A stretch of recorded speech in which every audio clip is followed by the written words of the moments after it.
Good evening and welcome inside Regency Furniture Stadium as we prepare for Game 3 in a 4-game series with Maryland Blue Crabs and the visiting Atlantic League Road Warriors. Blue Crabs have taken the first two in the series. They'll look to keep it rolling tonight behind the right arm of Brett Marshall, the starter here today. An offensive explosion last night, a 14-2 win. Andrew, it was a big night for the offense, their biggest of the year, in fact, and they'll look to keep that going. That was just a 7-inning game. We got a full 9 tonight. What are the keys to this game? Well, if they can become half of replicating what they did last night, I think they're easily on their way to a win. You got to look at walks right now. Walks, errors, always keys of the game. Brett Marshall, a very good pitcher, but he does struggle with walks. He's up there in the league in terms of most walks on the year. A very good pitcher. He pitches better at home. So here he is at Regency Furniture Stadium. We'll see if he can't put on a show and allow his offense to continue to be masterful.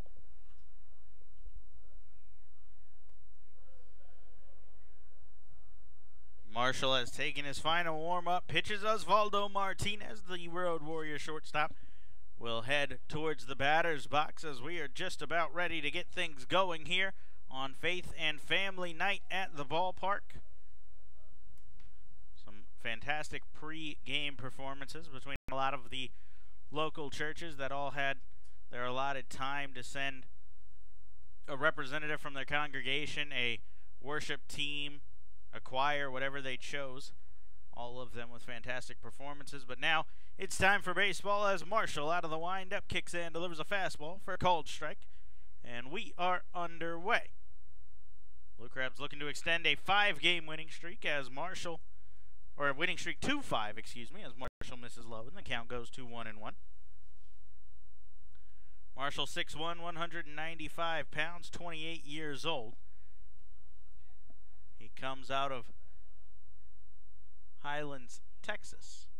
He's 4-8 on the year with a 5.17 ERA in 10 starts in Southern Maryland. Those stats come combined between his time with Southern Maryland and his time with the Sugarland Skeeters at the beginning of the year. With Southern Maryland specifically, 2-5 with a 5.15 ERA, 46 strikeouts in 59 1/3 innings. It's key for Marshall to limit the walks. When he does that, he's a successful pitcher. Between the two combined, Southern Maryland and Sugarland, he currently is top of the leaderboard in walks this season at 62. Not a spot you want to be on top of. But he'll pick up a strikeout here as a breaking ball is swung on and missed, and down swinging goes Osvaldo Martinez. So Marshall picks up the strikeout to start his night. Rest of the Road Warriors lineup.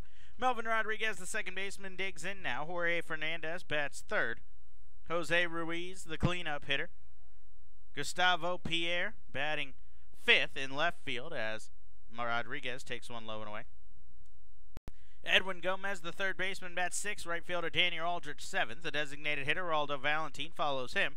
And rounding things out is the catcher Mindo Escobar as Rodriguez fouls one back to even things up at 1 ball and 1 strike. That ball hit off the concession stand and ended up landing in the dugout.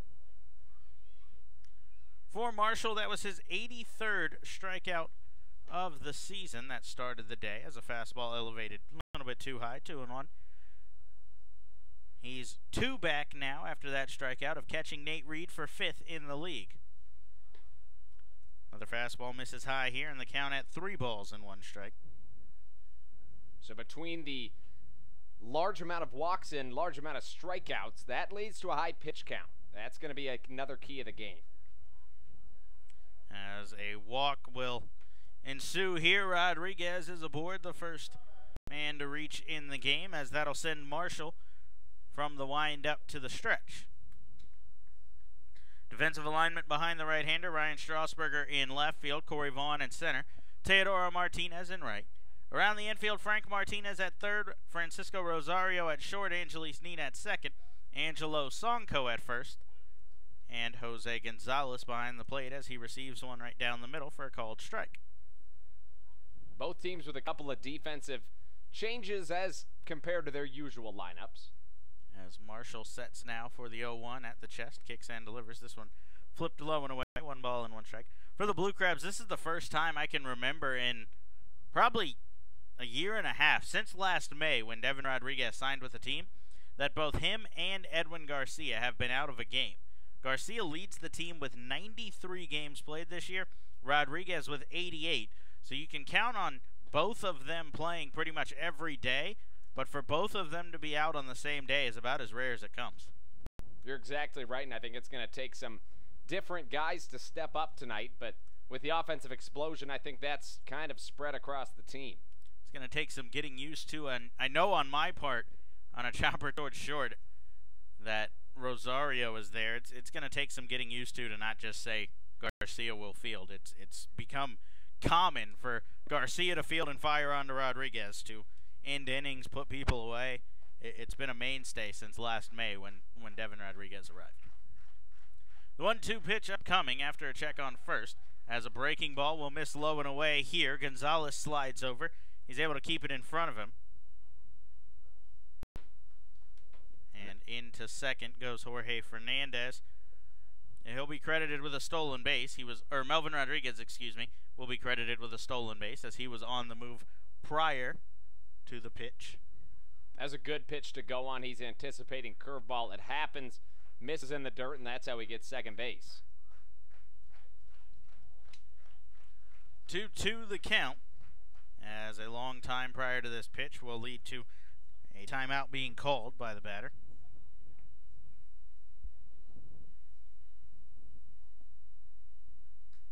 Breaking ball here, that one's fouled back as the count will hold at 2 balls and 2 strikes.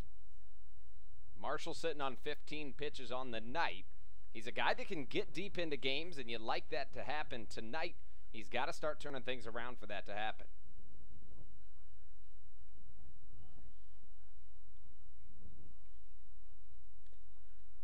Two once more, a breaking ball. He tries to get Fernandez to swing at one diving on his back foot, but he's able to lay off, and the count runs full. Umpire and crew for tonight's game, it's the same 3 that have been here since the beginning of this series, but back to the first rotation. Behind the plate, Mario Rosas at first, Jorge Teheran at third. Marshall goes to the changeup here. That misses low, and that'll be back-to-back walks to put 2 on with nobody out. Marshall needs to find the command. He needs to do it quickly, as Jose Ruiz will dig into the box, 6'3", 225 pounds, into the left-handed batter's box. Ruiz, one of the most dangerous batters in this lineup. He's hitting .306 against right-handed pitching this year. He's also got some power. A fastball on the outside corner on the first pitch to Ruiz. So Marshall bounces back with a strike here. He works out of the stretch, comes set at his chest, staring down Rodriguez at second. Now a line drive to third. Martinez fields. He throws to second, but it thrown away from Angelis Nino, who was trying to cover the bag. It was a surefire double play, but instead both runners are able to tag up in advance. So it's going to go down as an L5 for Ruiz, and then an E5 that will allow both Melvin Rodriguez and Jorge Fernandez to move up. That should have ended the inning, but instead, now 2 runners in scoring position, 2 out for Gustavo Pierre, who's been one of the best hitters on this team, if not the best. You're right. Pierre's played in almost every game for them this season. This is the 100th game for the Road Warriors. He's playing in his 97th. He's hitting .276 with 12 home runs and 35 RBIs. A breaking ball on the first pitch. Catches the inside corner, 0-1. Marshall has 2 different breaking balls, a slider and a curveball. He builds pretty much everything off of that slider. It's his go-to pitch. If he's got it on early, it's typically a successful night for him as he goes back to it here, but a little bit too far outside as things even up 1-1.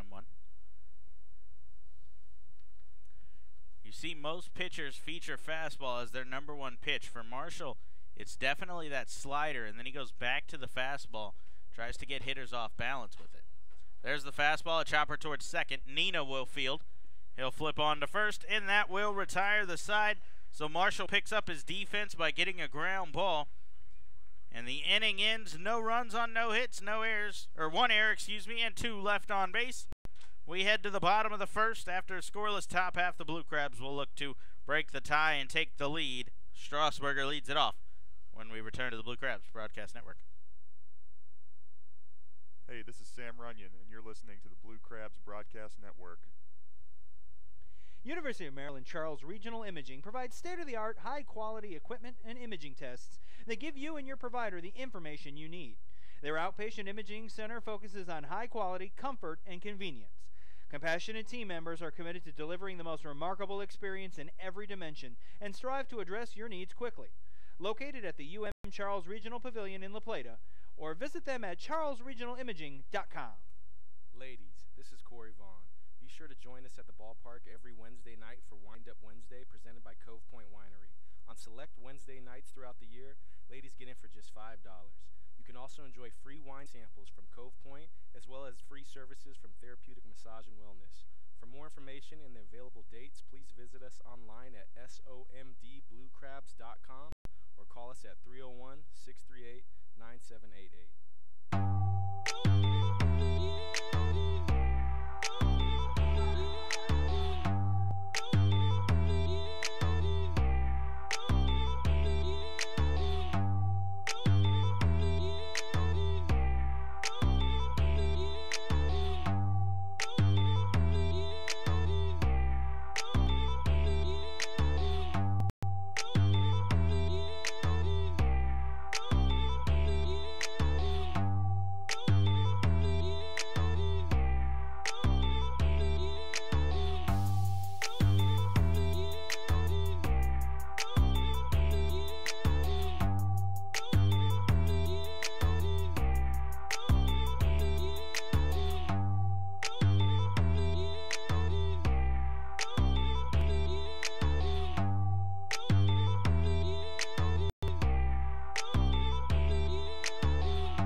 Andreas Caceres on the mound for the Road Warriors as the top of the order comes up for the Blue Crabs here in the bottom of the first. Ryan Strasburger, the leadoff hitter, takes one off the plate away and gets ahead in the count, 1 ball and no strikes.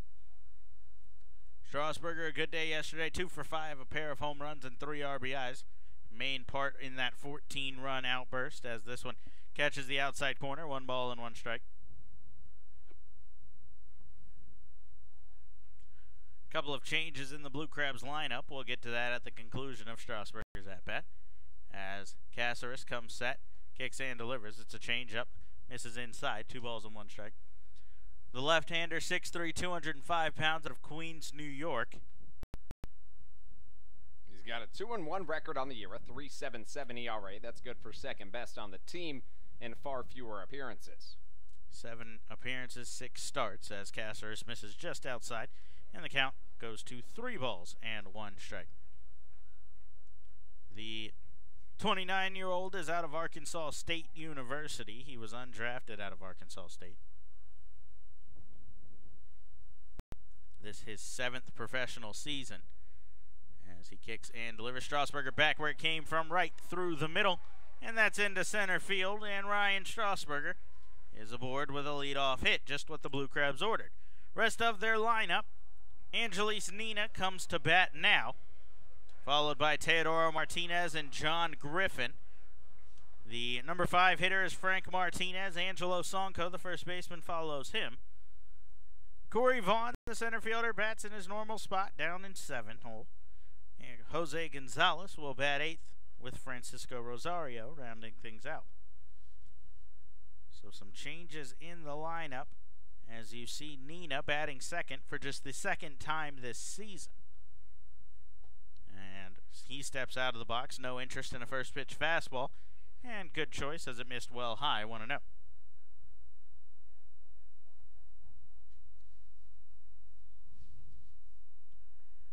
Nina's been as hot as they come for this Blue Crabs offense. 459 over the last 10, including a 522, 12 for 23 stretch in the last 5 games with 4 RBIs. He sets for the 1-0, does Caceres, as he kicks and delivers a fastball high here. 2 balls and no strikes. So struggling with the command a bit early. He's falling behind hitters as he's tossed 5 balls and 2 strikes. Going to give the Blue Crabs some hitters counts here to try to attack fastballs.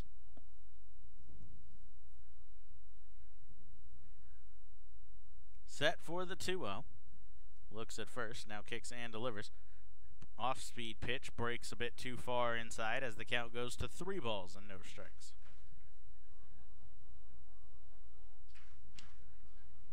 Nina's bounced around the order a little bit. Most of his starts come in the 9 hole in the batting order. He's got a couple in the 6 slot, 8 of them on the season. This just his 2nd start in the 2 hole in the lineup. 3-0 upcoming as a fastball right there for a called strike will bring the count to 3-1. Teodoro Martinez awaits on deck. As always, the back pocket hanging out. He's got the left pocket hanging out tonight. Sometimes, mostly it's the right. 3-1 upcoming.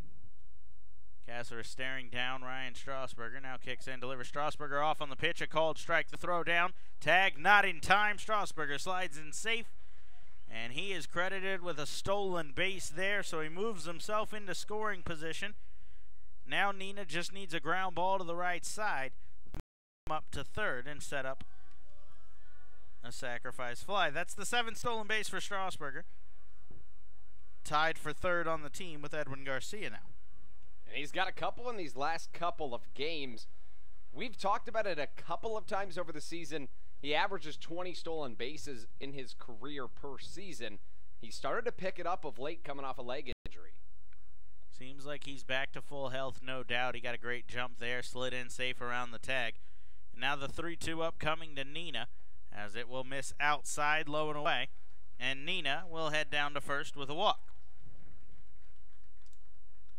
So that brings up a man who handles the bat very well in Teodoro Martinez. I know it's early in the game, and I know you're coming off a 14-run outburst, but you're 10 games out with just under 30 to play. You've got to win every game, and in my opinion, the way to win every game is Teo lays down a bunt for the 6th time this year. He has 5 sacrifice bunts this year already. I think this should be his 6th to move these guys up for Griffin. I like the decision. I really like that, especially being that just about every time the inning extends for Griffin, he always comes through. So, I mean, he's the type of guy that at worst is going to put something in the air and allow Strasburger to score on a sac fly. Let's see if they do go with that. Griffin, who awaits on deck, is hitting .311 with runners in scoring position, but Teodoro hitting .349. Incredible. So it's a tough decision here, especially with a guy hitting .360 at home, .349 with runners in scoring position, but I think you got to elect to play small ball. The Blue Crabs will not, as an elevated fastball swung on and fouled off the other way, 0-1. Caceres is coming off his last start at Lancaster. He went 5 1/3. He allowed just 3 hits, 2 runs. Only one of them was earned.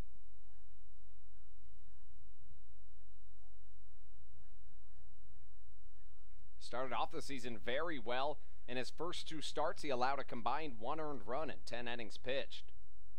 See if maybe Teo's squaring now. He might have just had one chance to swing away. Caceres ready Martinez no signs to bunt. Still none, as an elevated fastball will make the count 1-1.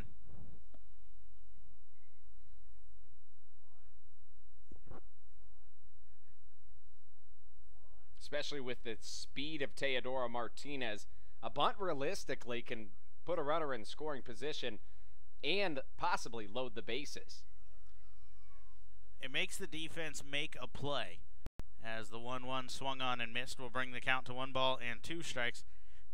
That's at worst. It makes the defense pick the ball up and make a throw. We saw Frank Martinez have that same opportunity in front of him last inning and end up throwing the ball away and making an error. And that's the worst case scenario if he squares and puts one down. The best case is they don't make the play. You load the bases, maybe a throwing error brings a run home, but now Martinez has to fight to put the ball in play. He chokes up a little bit prior to the 1-2. Caceres kicks and delivers. It's a chopper towards second. This could be 2, 4, 6, 3, and there's a double play ball. Hindsight is always 20/20, but I mean, you look back to the bunt situation. Let's say Teo gets it down. He handles the bat extremely well, like you mentioned. You're looking at 1 down with 2 in scoring position for John Griffin instead of a situation where you have no chance at a sac fly and just 1 on. If Griffin flies out here to anywhere past shallow center, you're going to be kicking yourself at this point. For the Blue Crabs, that's their 86th double play hit into this season, and the 11th for Teodoro Martinez as a fastball misses high to Griffin. 1 ball and no strikes. And it's interesting that Teo has that many only because of the speed that he possesses. I think there's something to say about the fact that he squares a lot of balls up, and that's why he's grounded into a lot. But at the same time, you look back and you really would like to have bunt into that situation. He puts a lot of balls in play is another reason for that, instead of, strikeouts, which is what a lot of guys end up doing as Griffin swings over one here. Teo with 2 strikes will choke up and try to put something in play. It's part of the reason he only has 19 strikeouts this year. So although a strikeout now looks better, in his mind at the time, he's trying to put something in play and make something happen. So you can't blame him. But that's going to lead to more double plays than, say, a guy like Corey Vaughn, who has 95 strikeouts this year. As Griffin flies one out towards shallow right, coming on is Aldrich. He'll camp underneath it and make the play, and that will retire the side. So a single and a walk start the inning, but a double play and a fly out will retire the side as Caceres goes unscathed through the inning. No runs, 1 hit, no errors, 1 man left on base. We head to the top of the second. Edwin Gomez, Daniel Aldrich, Geraldo Valentin when we return to the Blue Crabs Broadcast Network.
Brett Marshall back to work here in the top of the second.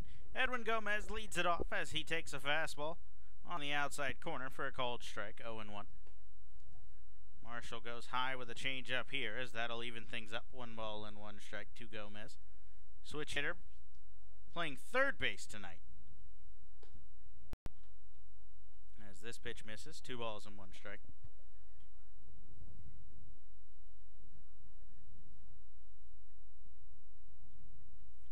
Marshall works out of the windup with the bases empty, kicks and delivers. Line drive towards center field. Vaughn backing up. It'll hang up and he'll make the catch for out number 1. Good start to this inning for Marshall, as he's now retired 3 straight after back-to-back walks. See if maybe he can settle in quickly in this game. And that's what you'd be looking for. After a little bit of a shaky inning, but you didn't end up allowing even a hit, you're sitting at 26 pitches. If you can have a very quick inning, that would be more than ideal.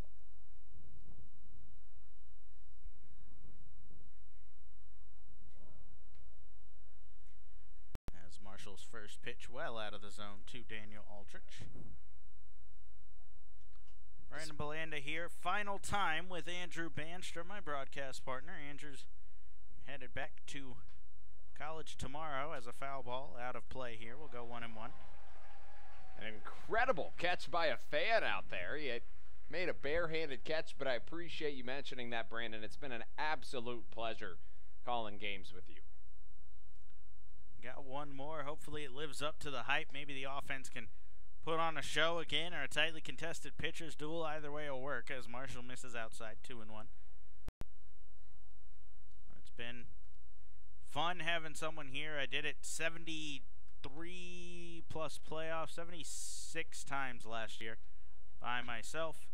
We've done a little bit by myself this year, but having somebody to talk to is not all that bad. As the 2-1 is hammered towards deep right field. Backing up is Teodoro Martinez. That one is gone. Daniel Aldrich with a solo home run in the top of the second, as that will open the scoring in the game. We've talked about Aldrich's power a lot since his acquisition from the Road Warriors, and he finally gets a hold of one here. He's been close, but this time he succeeds. Yeah, I was going to say, 3 out of his last 5 at-bats before this one were well to the warning track. No doubt about that pitch. If you're Marshall, you shake it off and you trust that you're going to get some offensive support. No doubt with the offense we've seen the last couple of days for the Blue Crabs that Marshall can relax and know that a 1-0 game isn't going to be the end of it, as a foul ball here from Geraldo Valentin will go out of play. My issue with it is still, it stems back to that bottom of the first where you got the first 2 guys on. If you lay down a bunt, maybe that fly ball from Griffin puts you ahead 1-0, and the game would be even now, but instead the double play and the fly out. So now you're trailing early, and honestly, that's not a spot you want to be in, especially if you're the Blue Crabs. When opponents score first, you're 14-41, so when you've got the opportunity in front of you to put up an early run, I think you got to take it, as Marshall misses inside here, 2-1. I don't think there's any question about it. I completely agree.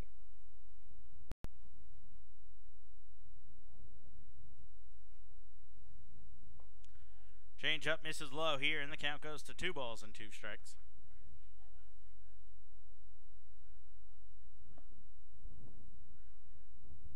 Valentin just 2 for his last 22. As he pushes one towards the right side here. Long run for Sonko, Martinez, and Nina. Martinez, the right fielder, will call off his infielders and make the catch for the second out in the inning. We haven't seen Valentin in this series after he played in every game the last time the Road Warriors were here. He started every one of them, 2 of those at second base, and then he served as the DH. The only time we've seen him since their return was that suspended game, which technically wasn't a part of this series. You're right, yeah, and I think we've seen him almost every time they've been here. As a fastball misses outside, 1 ball and no strikes. Speaking of seeing every time they've been here, I got the official starter for tomorrow finally. They had a TBA thrown up for a while, and it's going to be Raul Rivera. As this one's lined out towards left off the bat of Hermindo Escobar. On the run is Strasburger. He'll make the catch in the gap, and that will retire the side. So a fly ball to every outfielder, and a solo home run in the inning. 1 run on 1 hit, no errors, nobody left on base. as we will head to the bottom of the second. Frank Martinez leads it off, the all-star switch hitter, when we return against the Blue Crab on the Blue Crabs Broadcast Network. Are you looking for the latest and best in Blue Crabs gear? Look no further than the newly redesigned and restocked Crab Shack Team Store, anchored by EC Sports. The Team Store features everything from old favorites like game replica hats and t-shirts to novelty items and collectibles. You can visit our Team Store anytime 9 to 5, as well as during all home games. The Team Store is also available online by visiting somdbluecrabs.com and clicking the Store tab. Hey fans, this is Craig Stem, pitcher for the Southern Maryland Blue Crabs. Make sure you come out every Thursday for Foster's Grill Wings and Beer Night. For just $30, you can enjoy a ticket to the game and 2 hours of all-you-can-eat Foster's Wings and all-you-can-drink beer in the Legends Clubs from 6:30 p.m. to 8:30 p.m. For more information, please visit our website at somdbluecrabs.com or call us at 301-638-9788. Are you looking for the best place to entertain your group, large or small, this summer? Look no further than the Blue Crabs at Regency Furniture Stadium with our newly renovated Luxury Suites and Legends Club, as well as our brand new Party Suite. Our luxury suites have all new amenities and are sure to please your group, while our clean, upscale Legends Club can host up to 160 guests for a game or anytime. New for 2018, the Blue Crabs are excited to announce our brand new Party Suite for groups up to 50 guests. It's double the space for double the fun for double the group, just $20 per person. Call group sales at 301-638-9788 to book your group today.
Switch hitter Frank Martinez leads things off here in the bottom of the second as Andreas Kasser is back to work with a fastball in the outside corner for a called strike.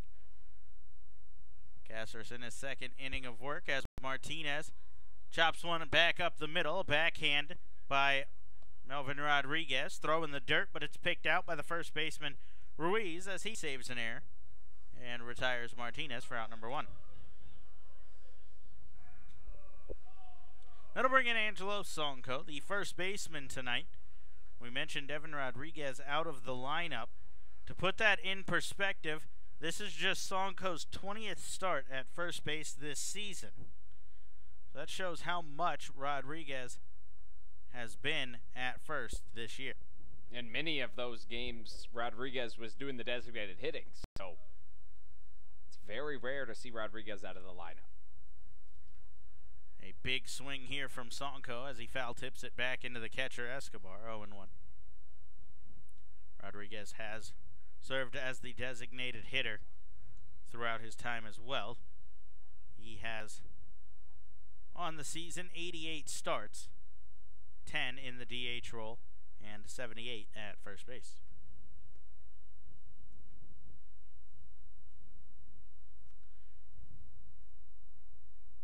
Counts evened up 1 ball and 1 strike to Angelo Sonko in the lefty-lefty matchup.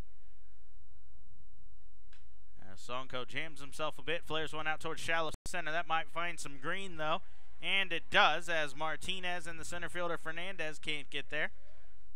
So sometimes it's not how hard you hit it, but where you hit it, and Sonko finds some empty spot in the outfield and gets aboard with a hit. I mean, yeah, you said it right there. Frank Martinez squared his ball up, but Sonko just finds some green. That's all you need to do. Get some stuff going. Now you have 2 hits in as many innings in Corey Vaughn up, who's as hot as anybody in the Atlantic League. Vaughn was 2 for 3 with 3 runs yesterday. A 224 average now for Vaughn. I know what you're thinking. That doesn't sound all that hot as he takes a big cut here, but fouls it back. But when you look at Vaughn's numbers, on August 5th, he was hitting 203. He had seen it drop as low as 200 even back on July 28th. So in the month of August, he's seen his batting average rise from 202 to 224, and it's come in limited games, to be honest. He's not been in there every single day. As he takes a big cut, but swings and misses, 0-2.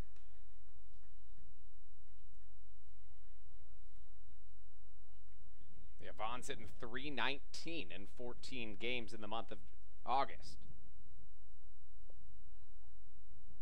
He's also got a .421 on base percentage.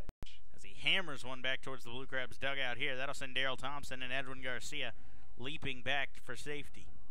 And that's saying something, because although it's not the bullpen, those guys don't always just jump out of the way. Daryl is the most theatric. He jumps out of the way every chance he gets, even if it's unnecessary.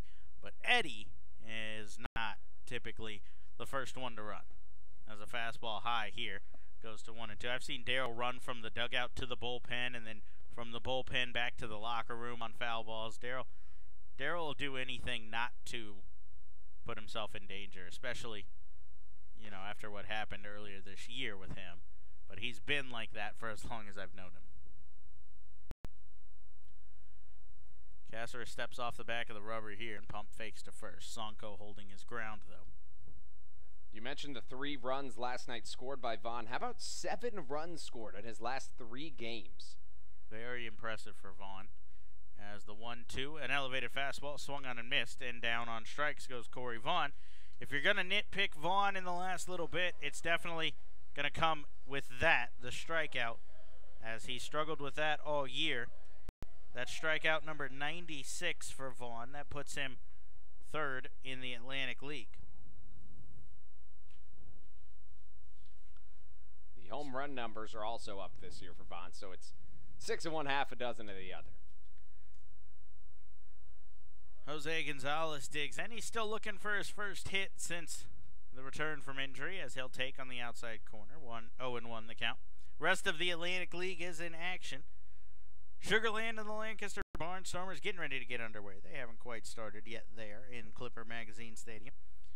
New Britain Bees are hosting the Long Island Ducks. They trail 2-0 in the bottom of the 3rd. And then the York Revolution and Somerset Patriots are currently in a 7:05 official start time for that game. It looks like they're in a rain delay now. I don't think they got that one underway at all. Typically, you'd assume that it's going to be Lancaster that's in a rain delay. Well, Lancaster hasn't started yet either, and 7:20 doesn't seem like a normal start time, so I'm going to think that they're probably in a rain delay as well, or at least were. But for theirs, it just says pregame now, which makes me think that might have ended, and they're getting the field ready to go. You never know, though. 0-2 upcoming as a pitch misses high and away. 1 ball and 2 strikes. There were a little bit of weather concerns here prior to the start of this one, but managed to avoid those, at least for the time being. We'll see how the rest of the day plays out, as well as into tomorrow. As Gonzalez will shoot one towards the right center field gap. That's going to get down, and Jose Gonzalez has his first hit since his return from a 2-month absence, and that'll put 2 on for Francisco Rosario. And I love seeing that. I absolutely do, because Gonzalez is a guy you want to root for coming off that injury. He took one to the face a couple of months ago and ended up with an orbital fracture, keeping him out 2 months, as you mentioned. He's been active for now. This is the 10th day, and he gets his first hit. It makes you feel good. So Gonzalez is aboard, and Rosario with an RBI opportunity, if he can come through with a 2-out hit. I can confirm, by the way, that Lancaster had some rain moving through a little bit earlier. It's past now, but that might have delayed their game a bit, as Rosario takes the first pitch for a called strike. Caceres sets for the 0-1. A look back at second. Now kicks and delivers. Rosario with a chopper down the third baseline. That'll be picked up in foul ground by the third base coach, Cash Beecham.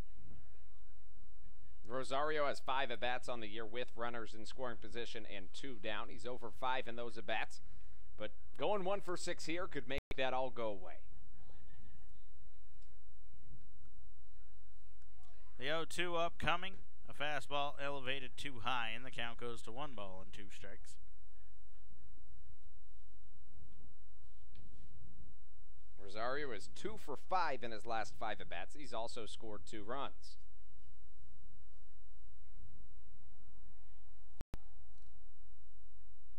This year he's 1 for 4 with an RBI with 2 outs and runners in scoring position.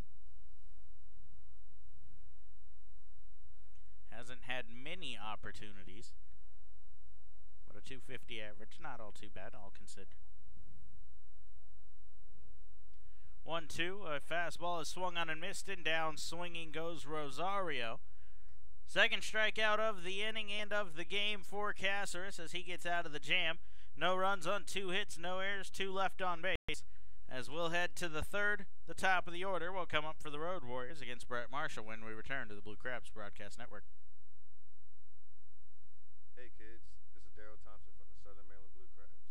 Don't forget, every Sunday is Kids Day at the ballpark, brought to you by Waldorf Orthodontics. Every Sunday home game, kids can enjoy a pregame autograph session with me and other players, $3 ice cream helmets all day long, and free admission to Pinter's Playground.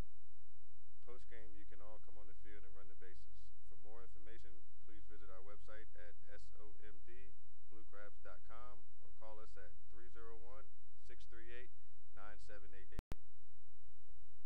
Weiss Markets is the proud presenter of Kids Get In Free at Regency Furniture Stadium. By wearing your youth sports jersey, fans 12 and younger can enter for free when buying tickets in the E-Trepid box office. With their 9 clean and friendly stores across Southern Maryland, it's never been easier to find all your favorite brands at great prices. Eat better, spend less, that's Weiss.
Casey Delgado, and you're listening to Blue Crabs Broadcast Network.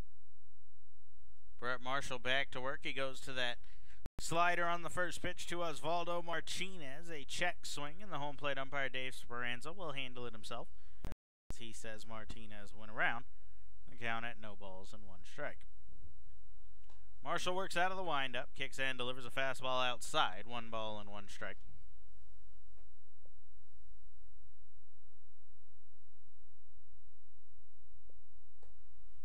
Back to the slider here as he'll get back ahead in the count with a strike to go to 1 and 2. He's allowed just 1 hit through the first 2 innings of play. That 1 hit, though, a solo home run to Daniel Aldrich, has him trailing in the game as the count will even up at 2 balls and 2 strikes.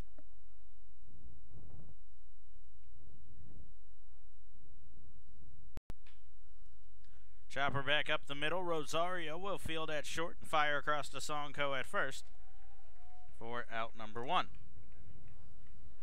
We talk about how big of a deal power can be on a team. The Blue Crabs have displayed a lot of power of late, but one swing of the bat put the Road Warriors ahead in this game, despite having 2 more hits if you're the Blue Crabs. Power is a big difference. Speaking of power, I look at the MLB scoreboard. Some games have already happened today as Marshall spikes a curveball to Melvin Rodriguez. Giancarlo Stanton homered for the 2nd straight game, and the Yankees win over the Blue Jays. Orioles with a 4-2 win over the Indians. Alex Cobb with a complete Game 5 hitter got the win for Baltimore as a foul ball here will even things up at 1-1. Mets with a 3-1 win over the Phillies. DeGrom beats Arrieta, so DeGrom gets his 8th win. He's above 500 with a 1.71 ERA. I can't believe I just had to say that. He's 8-7 with a 1.51. As a fastball, we'll put Marshall ahead here, 1-2. Rest of the league getting ready to take action or inaction now. Braves Rockies in the bottom of the 1st. Marlins with a 1-0 lead over the Nats in the middle of the 2nd. The Cubs Pirates are scoreless in the 3rd. Rays Red Sox scoreless in the 1st. Royals White Sox, Tigers Twins, Giants Reds, Brewers Cardinals all scoreless in the first 2 innings. As Marshall delivers a 2-2 breaking ball just off the plate away, and the count is run full, 3-2. 8:05 first pitch, Angels Rangers, Diamondbacks Padres, and then at 10:10. Rich Hill versus Erasmo Ramirez in the Dodgers-Mariners series. The 3-2 on its way. That one swung on and missed as Marshall picks up his 2nd strikeout of the game and the 2nd out here in the inning to bring the bases empty for Jorge Fernandez.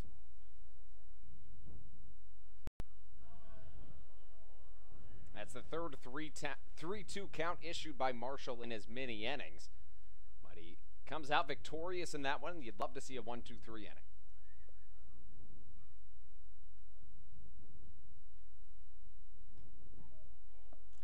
A swing and miss here on the first pitch to Jorge Fernandez, who walked and moved up to 2nd on an error, but was stranded in scoring position.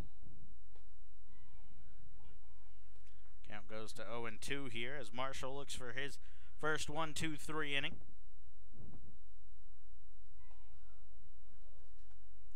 This will just miss, and the count goes to 1 ball and 2 strikes. Fernandez, a former 7th round pick in 2007 by the Minnesota Twins.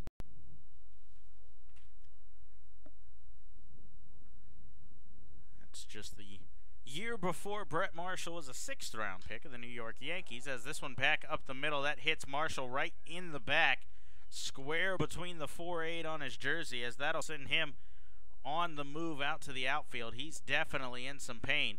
It'll be an infield single for Fernandez, but that'll bring out manager James Frisbee and trainer Lauren Eck, as Marshall never stopped moving after it hit him between the numbers. He tried to run it off, but now he's laboring out there, no doubt, and that'll get some stretching and warming up happening in the Blue Crabs pen just in case he's unable to go on. Couple of guys getting up to stretch it right away. Drake Britton, Sam Runyon, Shane Watson all up. You never know who the call is going to be to. You ideally hope nobody. Well, you know, since we have a little break and it's my last night, I figure I may as well toss you a trivia question here. And all right. We were talking about the draft, right? So the 3rd baseman today for the Road Warriors, typical first baseman Edwin Gomez, was drafted in the 4th round of the 2009 draft. 6 picks later, Angelo Sanko was picked by the Los Angeles Dodgers. Can you give me the first 2 picks in the 1st round of the 2009 draft? I'm going to need you to go back, mostly because our official scorer, Kevin, was talking to me through the window here about, we had a play yesterday. There was a line drive back up the middle that hit Kelvin Villa, and Kevin missed it hitting Villa and ended up ruling an error. He obviously went back and changed it when he saw the play again on replay, but he was talking. He said he threw up the error sign, error 1, and was making fun of himself for that one. So ask me the question one more time, and let's do this. So Edwin Gomez, the 3rd baseman for the Road Warriors, typical first baseman, was drafted in the 4th round of the 2009 draft.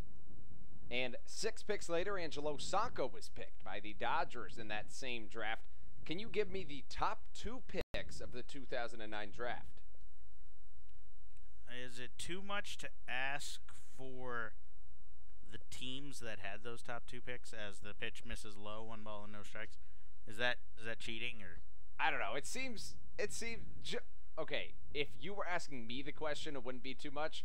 But since I'm asking you the question, I feel like you should be able to get it. Does that make sense? Well, like I know a lot of the first round picks in 2009. I just don't know.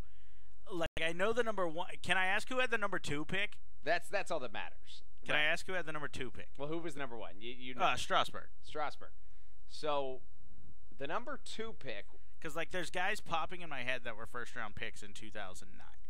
So hold on. After the 1-0 from Marshall is rolled foul down the line here, 1-1. There's been some solid guys. There's some MLB guys that are still around in from that draft. I know like Mike Minor and Zach Wheeler and Jacob, like the guys we were listing yesterday. Right. Well, a guy named Bobby Borschring out of Fort Myers was a pick up there. AJ Pollock, Shelby Miller, all those guys that we were listing from that team that David Wayne Russo was part of. You're right. That's the that is the team. But yeah, I'll give it to you. It was the Mariners. The Mariners had that pick? Yes. All right, well, they didn't take Mike Minor. That was the Braves pick. They didn't take Borschring. Borschring fell a little bit to maybe the Diamondbacks or somebody in that NL West. A.J. Pollock and Shelby Miller would have been lower. As the 1-2 from Marshall, that one misses low. It'll hop away from Jose Gonzalez, and into second goes Jorge Fernandez on the wild pitch. The Mariners in 2009. While you think about it, I'll toss in a couple more things. We've talked about this draft a lot, actually. Jared Mitchell, who plays in the Atlantic League, was drafted 23rd, and we pointed out that Mike Trout was picked 2 picks later. As the 1-2 pitch, a check swing. That'll miss low. And the count will run full. 3 balls and 2 strikes. Got to be very careful here with Ruiz. I'll give you an answer in the bottom of the 3rd. Does that work? That's fine with me. I'm going to try to decide in my head if they're still on the Mariners or not. Payoff pitch, a breaking ball is fouled off. That'll get out of play, and the count at 3 balls and 2 strikes. That was a stacked draft. I mean, you just look at Mike Trout and Steven Strasburg, and those are very successful picks in themselves. There's 23 teams that are upset that Mike Trout went 24th. You're right. As the 3-2 on its way once more. A fastball elevated. Ruiz just able to get a piece of it and foul off. I guess I can ask, and you can choose whether to tell me. Is the player still on the Mariners, or did they ever make it to the Mariners? Is this one of those like random flameouts that didn't make it and got hurt? I'm going to leave that up in the air. Okay. Only because I think you'll still get it, if that helps. That's fair. All right, payoff pitch one more time, as this one will miss well inside. It gets past Gonzalez and to the backstop. It'll be another wild pitch, and it'll allow Jose Ruiz to reach base. So runners on the corners and 2 outs. I'll give it to you if you want. I don't care. Am I allowed to look up the Mariners roster and look at some of the names on that roster, or no? Is that cheating? I think that's more cheating than me not telling you. Okay. Because that's what I was I wasn't going to look at draft or anything like that. I was just going to see some of the guys on the Mariners, but I guess that would give me their age and tell me if they were drafted that year. So he played with the Mariners from 2011 to 2016. Excuse me, not 2011. He played with the Mariners from 2011 to 2014, and as well as 15. Excuse me. He also played with a different team in 2015 and 2016, and has not made it back since. As a breaking ball misses low to Gustavo Pierre, 1 ball and no strikes. So, okay, that helps me because that eliminates one of my guesses. So, all right, I'll get it to you in the bottom of the 3rd. Let's see if Marshall can get out of this jam. Runners on the corners. 2 outs, a chopper towards deep short. Rosario backtracking will make the play in the outfield and flip to second on the fielder's choice, as that will retire the side. So the fielder's choice 6-4. It'll go out. I'll have the answer to your trivia question. And we'll have the bottom of the 3rd upcoming. No runs on 1 hit, no errors, 2 left on base in the inning. when we return, top of the order for the Blue Crabs on the Blue Crabs Broadcast Network.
Hey, this is Kalaika Kaho'ohalahala, and you're listening to the Blue Crabs Broadcast Network.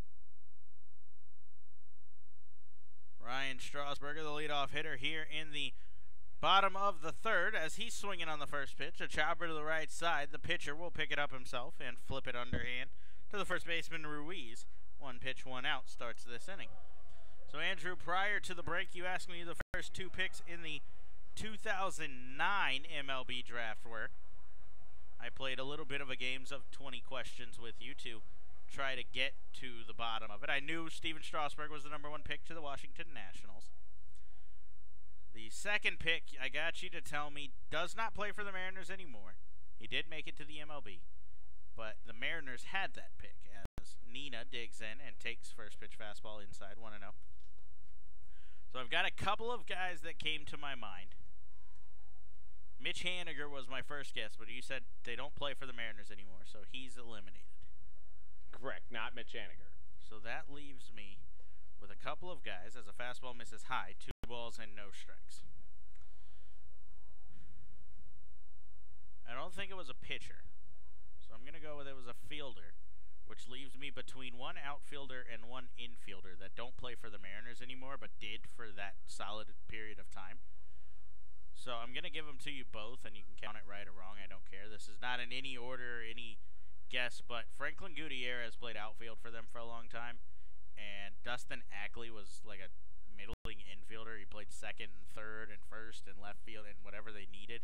Dustin Ackley. Dustin Ackley? Okay. You got it.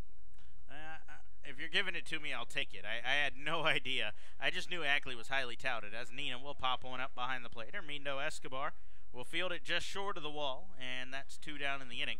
I just know Ackley was a highly touted prospect. I couldn't think of any pitching prospects that were big for the Mariners since King Felix, and that was a little too recent for King Felix. So I'll give it to you, of course. It's at the end of the day, the Mariners haven't had real solid pitching except for Paxton, and when I asked you if they were on the team, that eliminated Paxton.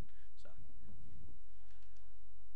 0-2, a fastball misses high, 1 ball and no strikes to Teodoro Martinez. Mariners have some exciting players. Paxton and my favorite closer in the entire league is Edwin Diaz. He has the most saves in the league. I love watching Edwin Diaz. As the 1-0 misses inside, 2 balls and no. He's so excited about every pitch he throws. He is. He's a blast to watch. And that World Baseball Classic last year, when he was saving games for Team Puerto Rico, he was more excited about every out than anybody I've ever seen. As the 2-0, Teo still showing no interest in the count. We'll go to 2-1 now as that one finally catches the zone.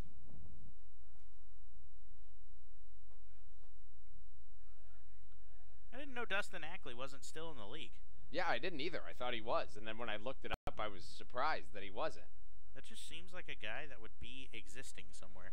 As Teo down the third base line here, he's easily going to beat that out. A great job by Teodoro Martinez to reach base and extend the inning as he stands on first with a single.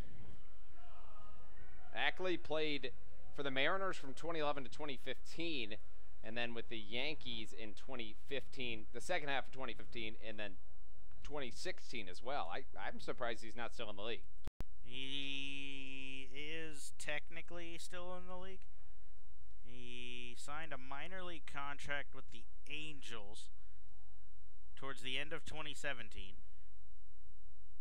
Or towards the beginning of 2017, excuse me, as Teo's off on the first pitch. Swung on a miss. The throw down is going to get by the second baseman.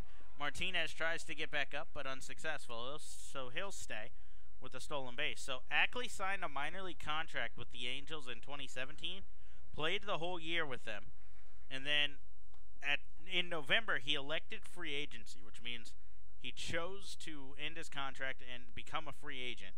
And then in April 4th of 2018, he actually re-signed a minor league contract with the Angels. He's currently on the DL, though. As this pitch is taken inside, 1 ball and no strike. Ackley was ranked 11th and then 12th in 2010 and 2011. But yeah, he spent 116 games with the Salt Lake Bees, the AAA affiliate of the Angels last year. And this year he's hitting .285 in 67 games prior to landing on the DL. So you know, he's an injury away from finding his way back onto that Angels roster, I think. I think so too, and correct me if I'm wrong, but Kinsler was traded from the Angels to the Red Sox, so you'd think Ackley might be the next guy up. He was, but I think with Ackley on the DL, they've probably found somebody else to fill that gap. As the 1-2 upcoming to John Griffin. It's a fastball that misses very high, so the count goes to 2 balls and 2 strikes now.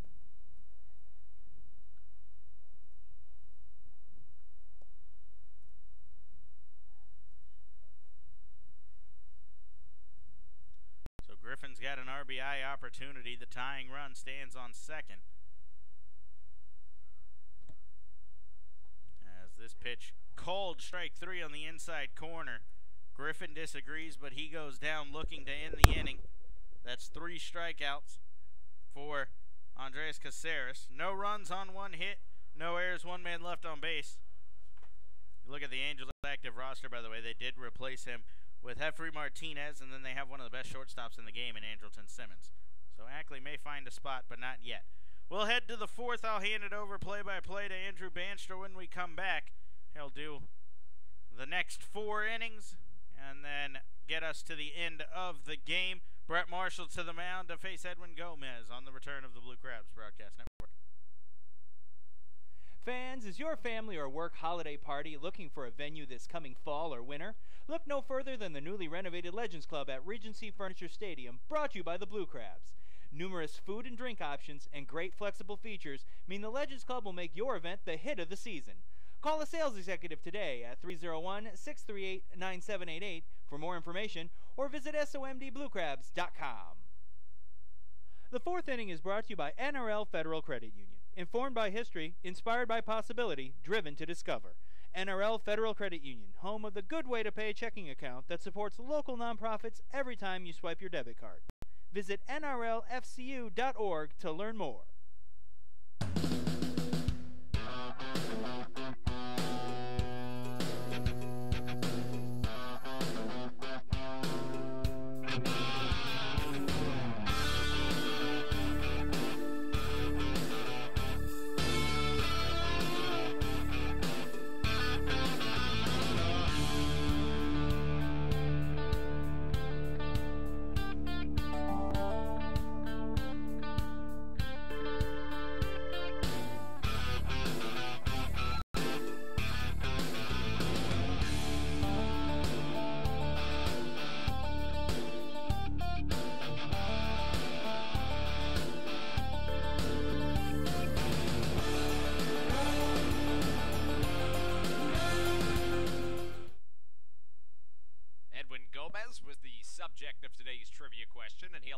off the top of the fourth inning. He takes the first Marshall pitch for ball number 1.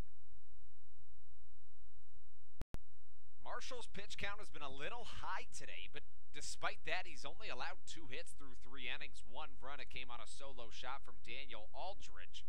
He gets the strike passed, and the count goes to 1-1. Next pitch, same result, and he's ahead in the count, 1 ball and 2 strikes. Marshall out of the windup. He'll get a ball over to the left side off the bat of Gomez. It's gobbled up by Rosario, swung across to Sanko, and a 4-pitch forced out has been recorded by Marshall. That's what you're looking for if you're Marshall. 4 pitches, you get back on the right track. Mentioned the pitch count just a little bit high right now. He's sitting just south of 70 pitches. If you can get out of the 4th inning with 75 right around that realm, you could probably get through 5 and maybe a third. We'll go with that as the guess right now, but the next man to step into the box was the home run hitter that we mentioned earlier, Daniel Aldridge. 1-0 the count to the former college home run derby champ. He tries to send another one over the right field fence. He swings through it, the count 1-1. The numbers for Aldridge on the year coming into this game, he was batting .164 with a pair of home runs and 5 RBIs. That batting average will take a hike as he sends a ball into right field for the first single of the inning. So 1 on and 1 down, that man stands at first base. If you look back at the game to this point, the Blue Crabs in all 3 of their offensive innings have had 1 runner in scoring position. None of them have scored. In 2 of the 3 innings for the Road Warriors, they've had 1 in scoring position. The 1 inning by either team in this game that a run has been scored was the 1 inning where nobody was in scoring position. It was off a solo shot. The count 0-1 to the batter, Geraldo Valentin. Valentin flew out to right field to record the second out of the 2nd inning. Marshall's 0-1 pitch, a tailor-made double play ball. The 6, the 4, the 3, and that's how the top of the 4th frame ends. A beautiful play by the middle infield sends us to the bottom of the 4th inning. When the Blue Crabs come back up, they'd like to strike their first runs of the game. They'll send up to the plate Frank Martinez, Angelo Sacco, and Corey Vaughn when we return on the Blue Crabs Broadcast Network. Hey kids, this is Drake Britton, pitcher for the Southern Maryland Blue Crabs. If you're under 12 years old, make sure to check out our Chick-fil-A Backfin Buddies program. For just $15, kids will receive free admission to every Friday home game this season, as well as a Backfin Buddies t-shirt and pinch pencil pouch. During the games, all members wearing their t-shirt get to go on the field for the High Five Tunnel, as well as free admission to the kids' park and a free ice cream helmet. For more information, please visit our website at somdbluecrabs.com or call us at 301-638-9788. Over the past 2 decades, Uncle Skeeter's Roofs and Gutters has become one of the area's most trusted providers of installation and repairs for roofing, siding, and gutters, as well as gutter cleaning and a variety of other exterior home improvement products and services. Uncle Skeeter's takes pride in their dedication to customers and the quality of work provided. Call today at 1-800-521-9601 or visit UncleSkeeters.com for more information.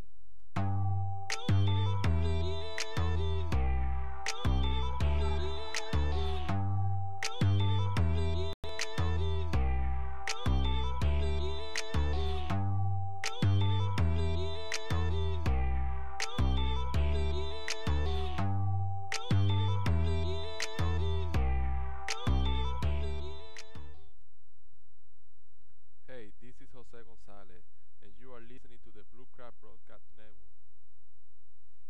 Welcome back inside Regency Furniture Stadium. We are happy to take you through the bottom of the 4th inning as the Blue Crabs find themselves down by a score of 1-0, in large part due to the pitching performance to this point by Andres Carreces. Carreces in his 8th, make that 7th start of the year, 8th appearance. Came in with a team second best 2-1 record to accompany his .377 ERA. been phenomenal to this point, but Frank Martinez has been even better on the season. His numbers are better than any in his 15th career in a professional baseball uniform and his first in a Blue Crabs uniform. He's hitting .310 with 9 home runs to accompany his 44 RBIs. All 3 of those are first on the team outside of the home runs, which is second. He awaits the first pitch from Caraces. It comes out of the stretch, and it'll be drilled back into his own dugout for strike number 1. Martinez is 1 game removed from back-to-back-to-back games with home runs. That's the most back-to-backs for a Blue Crab on the season. The switch hitter comes in from the right side to face the southpaw Caraces.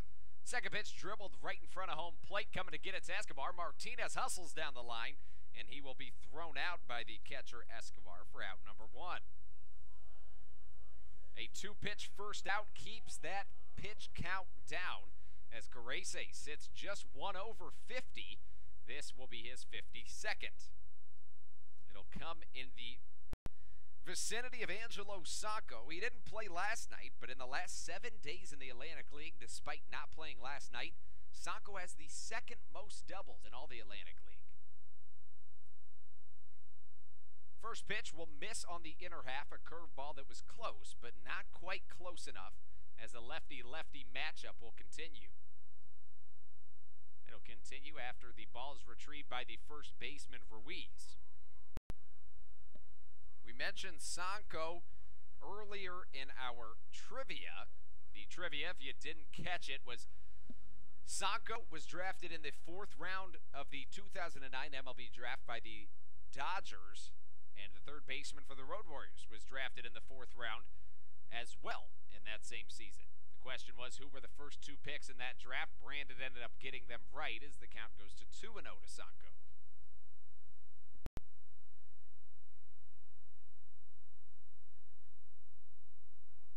Sacco swings the bat a couple of times, keeps the wrist loose, and here comes the 2-0 pitch. He'll foul it straight back into the netting, and the count goes to 2-1.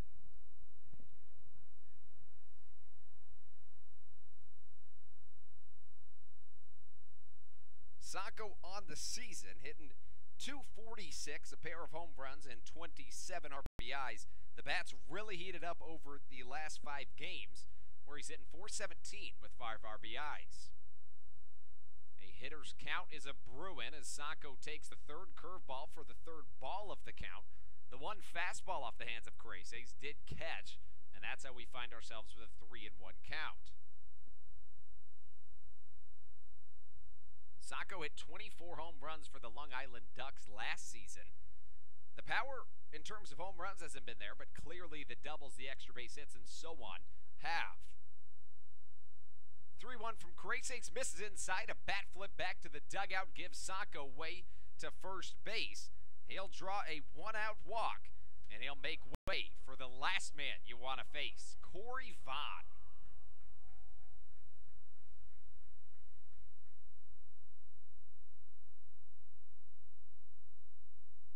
Vaughn on the season 6th in the Atlantic League in home runs with 13 of them.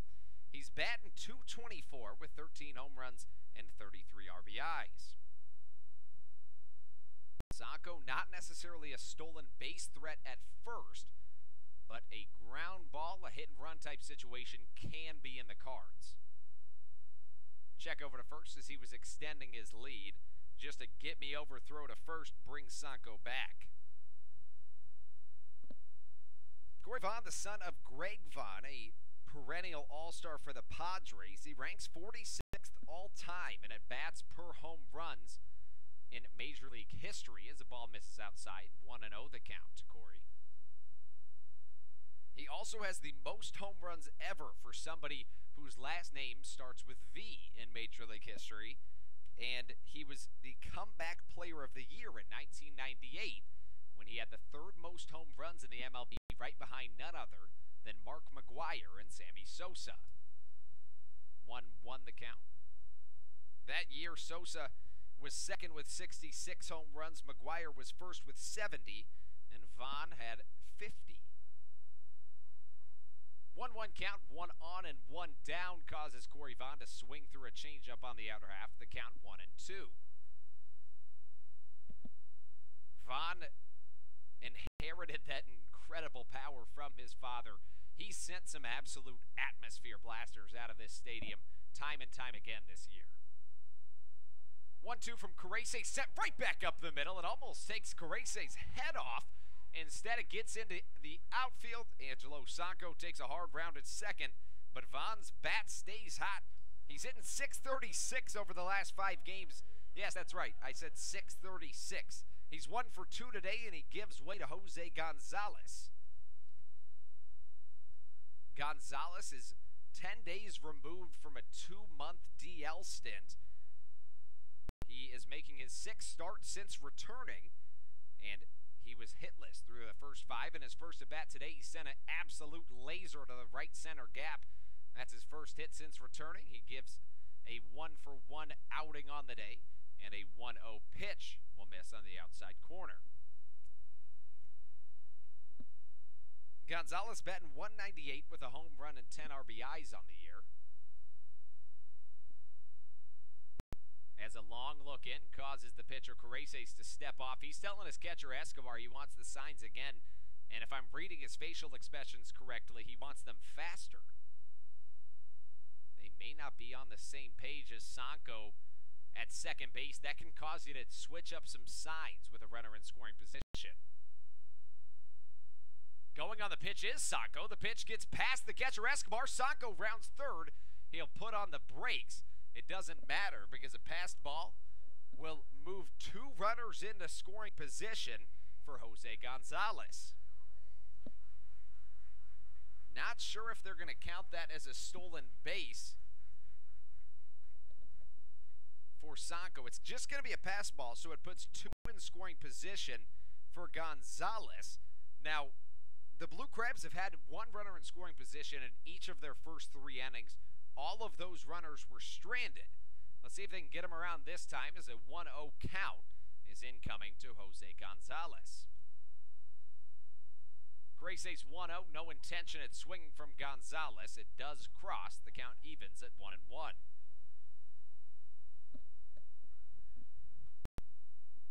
Gonzalez, 6'1", 250 pounds, out of Caracas, Venezuela. And he'll try to come through big time for the Blue Crabs. Careses comes home with the pitch. A big cut causes Gonzalez to fall behind in the count. 1 ball and 2 strikes. And Gonzalez will walk off, making me realize I had the count wrong. Excuse that. Excuse my error. So Gonzalez goes down on strikes, and Careses avoids what could have been a big opportunity for the Blue Crabs if Francisco Rosario can't come through big. That's the 4th strikeout of the night for Careses through 3 2/3. Rosario was 0 for 1 on the day. He did come up with a runner in scoring position last time he was up, and he ended up striking out on a 1-2 count. Long look in from Careses. The next pitch slapped back into the screen. The count 0-1. Rosario in his 5th professional season. He was drafted by the Yankees in 2012 out of Oklahoma Western State College. He didn't play in yesterday's game, but he does get the nod today. He waits an 0-1 count. 0-1 pitch swung through a beautiful curveball, puts Rosario in the hole 0-2 for the 2nd time in the day. His last time up, it was 0-2, then 1-2, then a strikeout. We'll see if it's a different decision here. A very long look in from Careses, as that could cause Rosario to step out. He opts not to, and here comes the 0-2. The leg lift and the delivery, a curveball right down Broadway, and Careses is absolutely electric about it. He starts jumping in the air, and with good reason. He's thrown 4 scoreless innings and stranded 5 Blue Crabs in scoring position through those innings. That takes us into the top of the 5th inning. Brett Marshall out for his next inning of work when we return on your Blue Crabs Broadcast Network.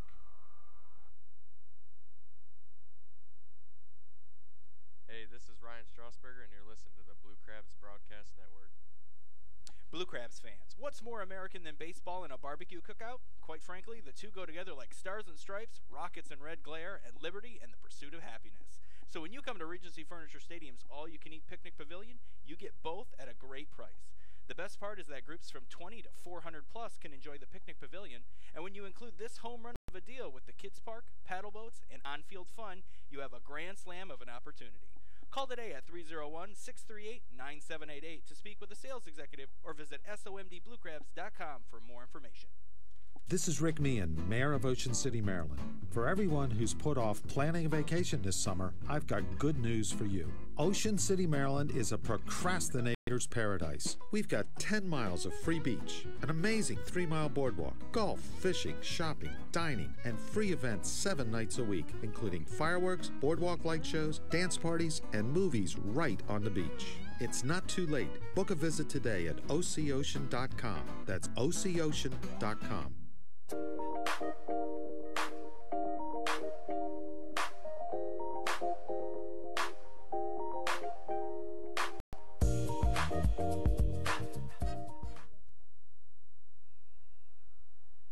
Welcome back inside the Blue Crabs Broadcast Network as we begin to take you through the top of the 5th inning.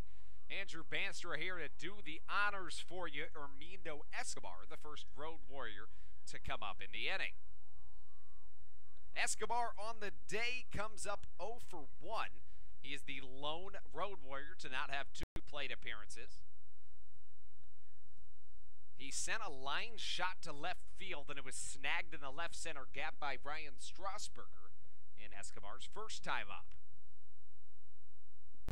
Marshall out for his 5th inning of work, and he'll try to keep the Road Warriors where they are as Escobar swings through a pitch, strike 1. Marshall on the day is only allowed 3 hits. The reason the Road Warriors find themselves ahead is because one of those hits was a solo shot. This ball a frozen rope into the seats and ends up getting back into play, not before it bounces foul. Working ahead quickly in a count. 0-2 is Marshall. That was Marshall's 74th pitch of the evening. He'll try to make number 76 out number 1 to the 9-hole hitting catcher, Hermindo Escobar. This ball slapped over to third base. Frank Martinez catches it in the air, and that'll go down as out number 1 off the bat of Escobar. That flips the lineup back to the top, which means that Osvaldo Martinez will be the next man to come up for the Road Warriors. Martinez on the day 0 for 2, and the struggles for him continue against Southern Maryland.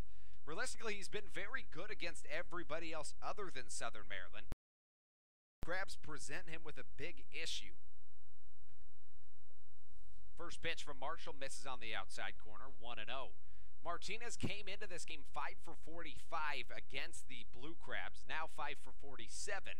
Interestingly enough, despite those 2 games in which he's gone hitless against the Blue Crabs, he is batting .316 over the last 5. 1-1 pitch, catches the inside corner, and working ahead once again is Marshall. If you're Marshall, you really want to get a 1-2-3 inning here, mostly because Jorge Fernandez, who's due up 4th in this inning, has been on base both times, but it doesn't look like that's going to happen outside of a double play now.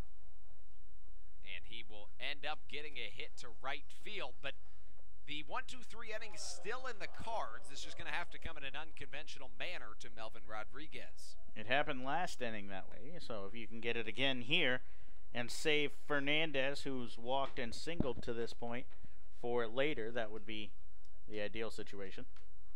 He's got to get through the left-handed hitting Melvin Rodriguez. Lefties are hitting better against Marshall on the season as he checks over to first. Getting back safely was Martinez.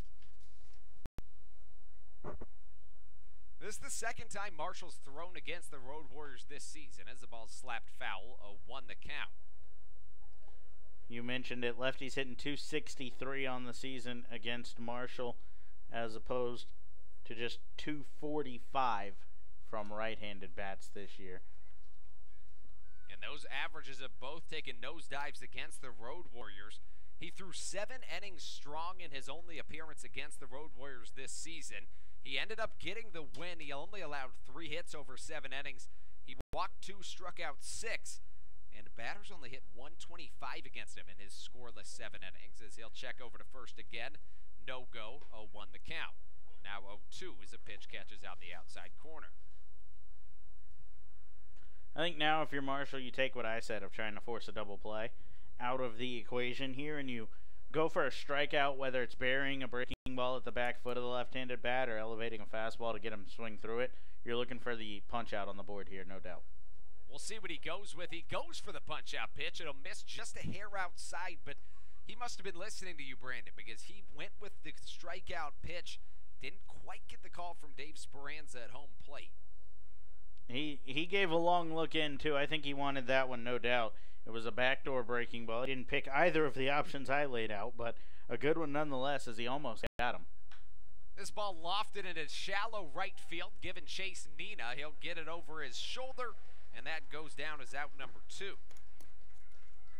So now you got to deal with Fernandez, who's gotten you twice, once via the walk, once via the single, but you've got him in a decent spot if you're going to face him, which is 2 outs and a man on first. It would take extra bases for him to cause any damage, so you just got to make a quality pitch. If he beats you with his single, you got to be willing to accept that right now. You just can't give up extra bases here. No action in the Blue Crabs bullpen as Jason Creasy, right as I say that, starts walking towards the bullpen. First pitch to Jorge Fernandez swung through, but Brandon, with 83 pitches after that one on the arm of Marshall, do you think if he stays under 87, 88, he goes out for the 6th? I think he goes back out for the 6th, assuming he gets Fernandez or Ruiz. Either one, really. The man on deck could get the job done. I think he goes out, and you try to save your pin for tomorrow. You see Creasy up. You see Tommy Shirley up and stretching a little bit, but nobody's throwing yet, and really no action to speak of outside of just your typical stretching as a pitch misses here. So I don't think we're in any spot of him potentially coming out of this game anytime soon, really. Neither bullpen catcher's even standing yet. 1-2 the count as the ball will be chopped back into the screen. Count sits at 1-2.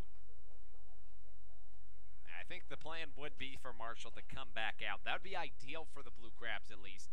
As realistically, he is still 1 pitch away from exiting this inning. The next pitch will be 87. If he can't, though, if at the end of the day you need to pull him, then you've only got tomorrow's game before an off day that's scheduled. So at that point, you know, you've got the opportunity to rest the pin. So if you need to throw guys back-to-back days, then you need to throw guys back-to-back days or 3 straight, whatever it is, to get a couple of wins and get you to that Monday off day.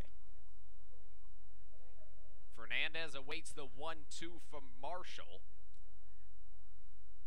Going on the pitch is Martinez. This ball slapped down the left field line. That should be extra bases, possibly a run. Sending the runner. It's going to be a tough play. Here comes Rosario with the cut home. He's unable to handle it, and that will cause Martinez to score on the play. An RBI double off the bat of Jorge Fernandez makes the score 2-0 in favor of the Road Warriors.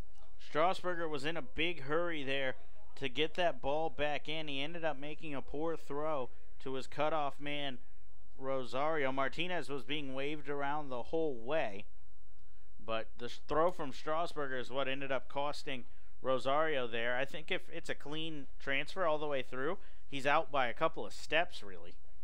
And what I'm wondering about is why there was no double cut there. You don't see Nina backing up for the double cut as Jose Ruiz digs in, takes outside ball 1, but realistically, that throw's low enough that the double cut should be in place for Nina to just catch it off a good bounce and throw the runner out with ease at home. Ruiz is going to take the next pitch, a curveball, misses, 2-0.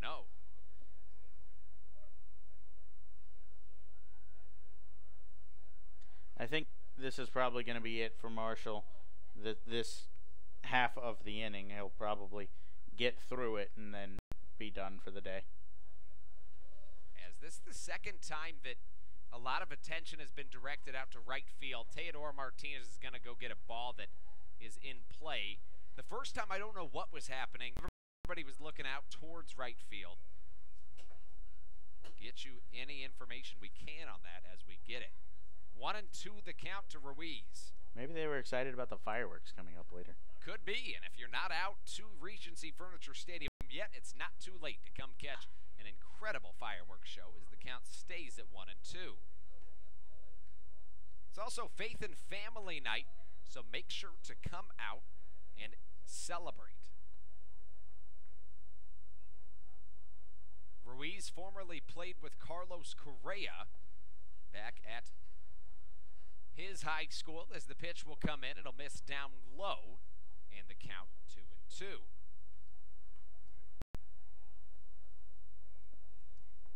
Now that I say that, it wasn't Ruiz. It was Gomez, right? It was Gomez. So that's the second time Gomez has been involved in a trivia. Ruiz is out of Santiago de Cuba, Cuba.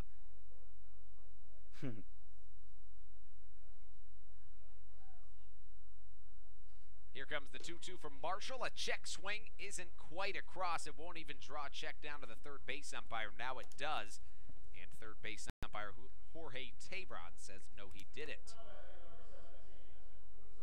That will end up drawing ball number 4 as Ruiz draws the 6-pitch walk, which gets manager James Frisbee out of the bullpen. He's checking a look down, but no signal yet. I think Marshall may stay out only because, I mean, A, he's done a great job, only 2 runs through 5 innings, but at the same time, I don't think Shirley's ready yet. Shirley just got up. Like we mentioned, he was stretching, but he is throwing his second warm-up pitch now.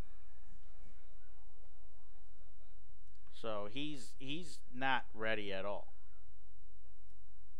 He's going to have to get ready very quickly, though, because at the end of the day, I think Gustavo Pierre is the last man Brett Marshall faces. And Pierre, a very good hitter who swings through a curveball for strike number 1. Pierre, statistically, the best hitter on this team of those that qualify.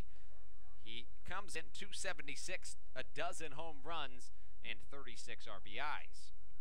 He has ended 2 innings already, though. A ground out to second and a fielder's choice have ended the first and the third off the bat of Pierre. So Marshall could go for that again here.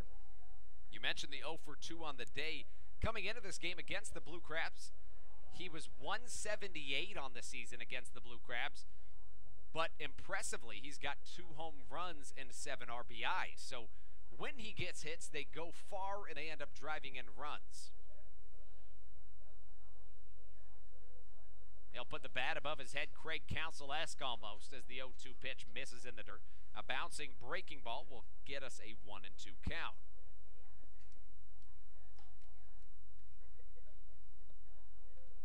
If you're Marshall, you only have 1 more pitch to play with. You can't get to a 3-2 where the runners get a head start. So you've got to treat this pitch basically like a 2-2 pitch. Here it comes, a check swing and a check down to first.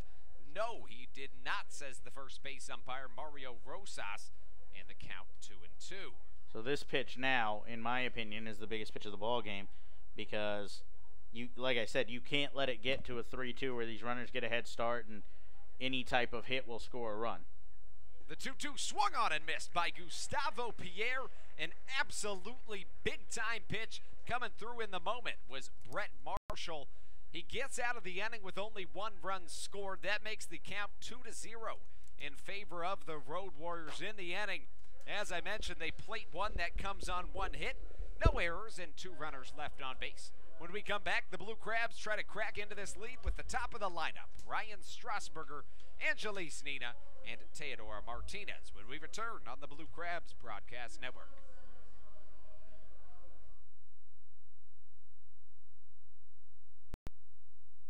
Hey, this is David Wayne Russo, and you're listening to the Blue Crabs Broadcast Network. Join our team every Friday home game as we honor those who serve our country by remembering everyone deployed. Every Red Friday, the team will wear military-inspired jerseys brought to you by Fairway Independent Mortgage Corporation. All active and former military members receive $5 tickets with their military ID. For more information or to get tickets today, please visit us online at somdbluecrabs.com or call us at 301-638-9788. This is Brandon Compton, right-handed pitcher for the Southern Maryland Blue Crabs. Join our team every Friday home game as we honor those who serve our country by remembering everyone deployed. Every Red Friday, the team will wear red jerseys brought to you by Fairway Independent Mortgage Corporation. All active and former military members receive $5 tickets with their ID. For more information or to get tickets today, please visit us online at somdbluecrabs.com or call us at 301-638-9788.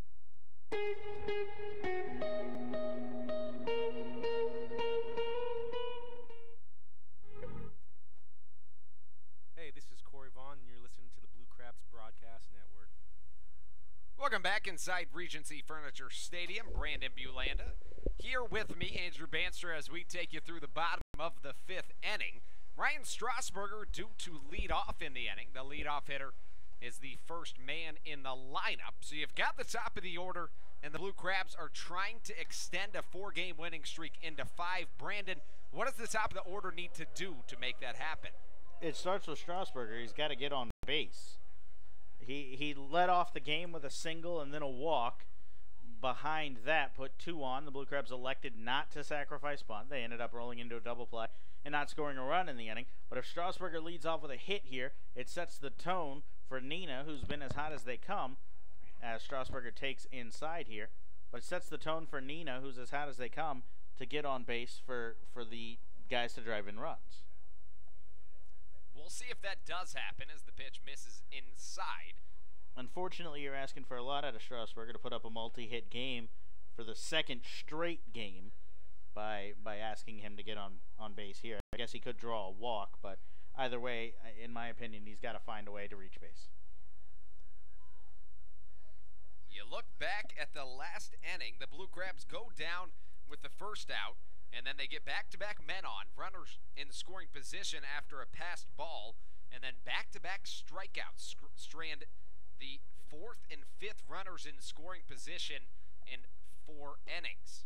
Pitch misses outside. The count runs to 1-2.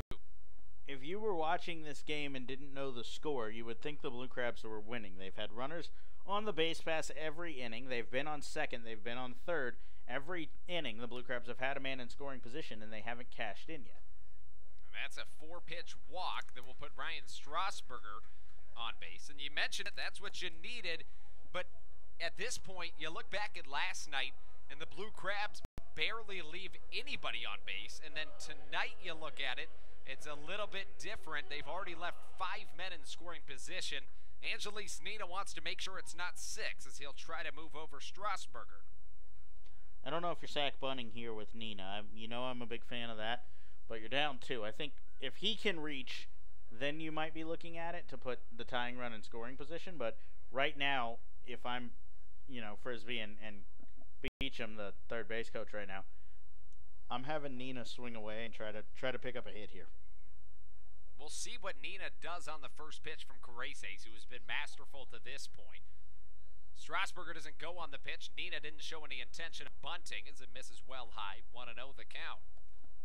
Caceres has found himself in a lot of trouble today. Like we said, runners all over the base pass, but he's picked up 5 strikeouts. So realistically, he's had solid work as it looks like DePaula will head to the mound here. DePaula takes the stroll to the mound, but the official numbers on last night through 7 innings, the Blue Crabs left 9 on base. They've already left 5 in scoring position tonight. They have 5 hits through as many innings. Angelis Nina has been absolutely on fire of late. In the last 7 days, he's the second best in the Atlantic League with a .576 batting average. And he has the most doubles in the Atlantic League over the past 7 days with 4. He has the 11th best batting average in the league, and he has the 16th most RBIs. Brandon, this is coming from a guy that was acquired from the Blue Crabs with a .169 batting average. But we've talked about it. He has plenty of potential. He kind of got stuck in the Colorado Rockies organization with LeMahieu and Story and Arenado playing the positions he played. So he can hit. It just maybe wasn't clicking in New Britain. A change of scenery does that sometimes. He'll take the 1-0 on the outside corner for strike number 1. 1-1 the count, 1 on, and the Blue Crabs would like to put at least a 1 in the run column.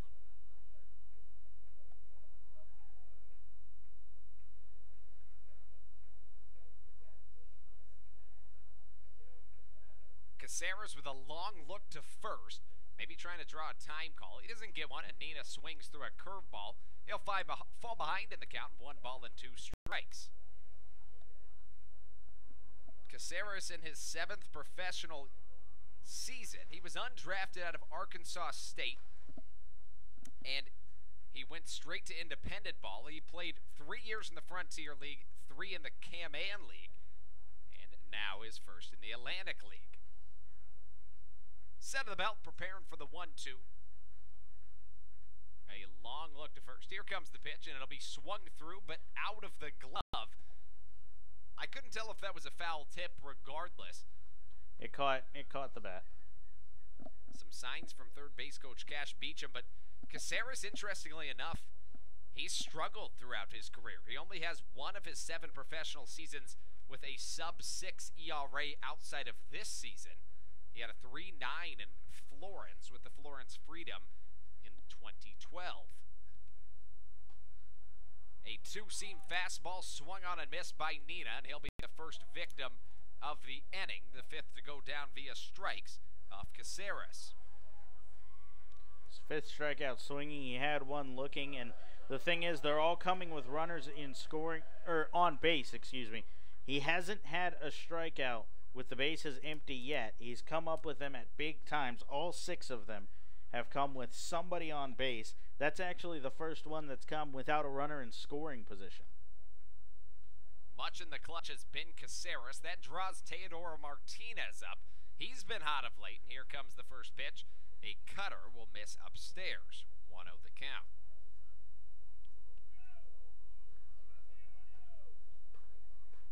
Teodoro Martinez. He was the 19th best player in the Arizona Fall League back in 2010. He awaits the 1-0 pitch from Caceres. Takes a 2-seam on the outer half, the count 2-0. Pitch count sitting at 77 for Caceres. You wonder how deep he goes into this ballgame. He's been awfully good to this point. Scoreless and 5 hits allowed. Check over to first. Now he'll come home out of the stretch. He really lets one loose, and it'll miss at the feet of Teo. He falls in danger of walking 2 in the inning. Teo just south of 300 on the season, 297, a home run and 31 RBIs. Hitting a right 484 against the Road Warriors. Here comes the 3-0 and misses at his feet. And 2 are now on for the Blue Crabs. Both have drawn a walk. And that'll bring up the go-ahead run in the form of John Griffin, who's got plenty of pop in his bat. So you've got a chance to take a lead now with 1 swing. You don't have to go for that.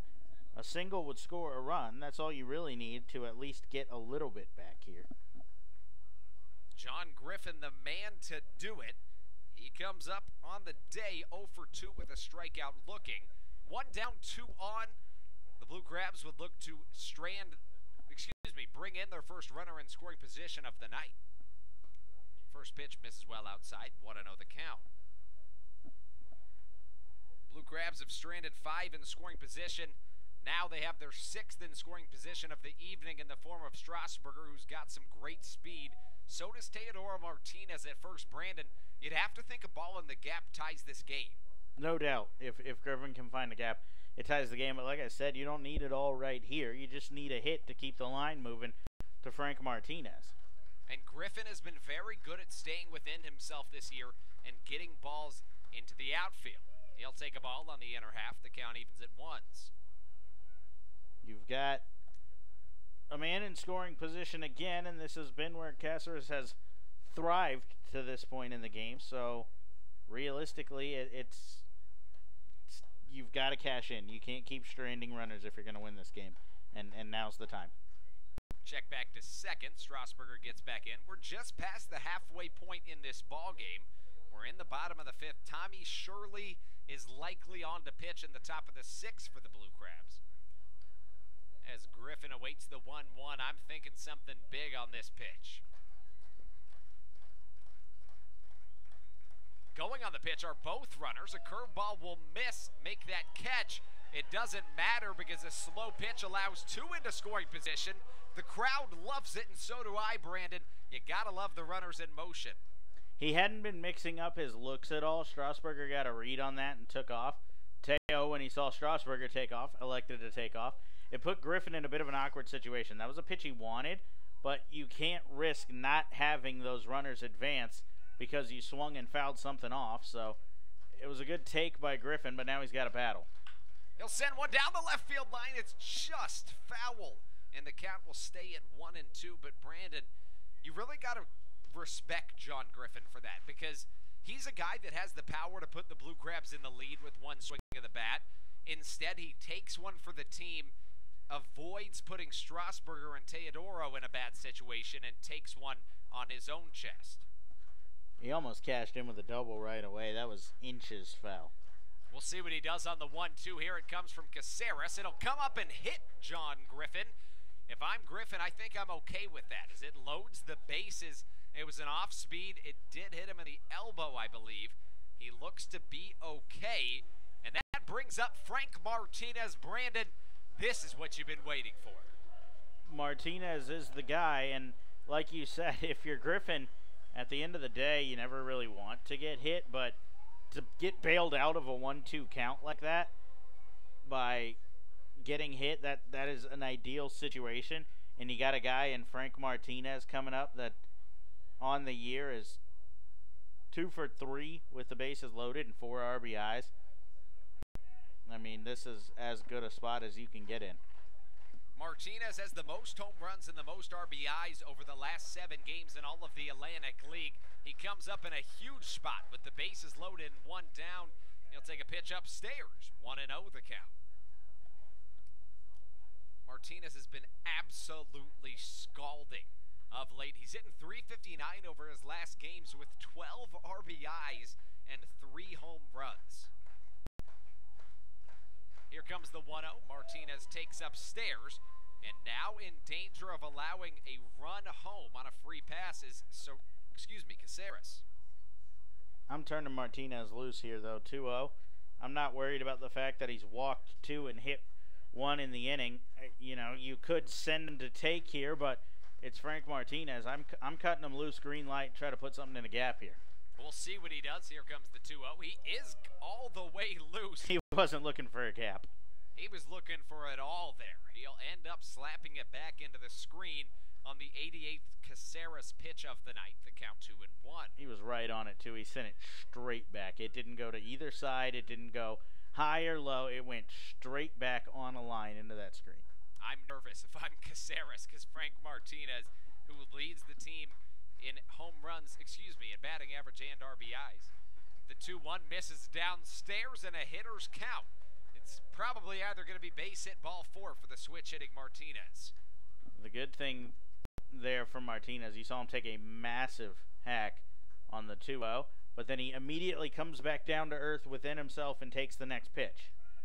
Pitch number 90 incoming, as it'll be sent down the left field line, foul, and a full count for Frank Martinez. That was another huge cut, and now he's got 2 strikes.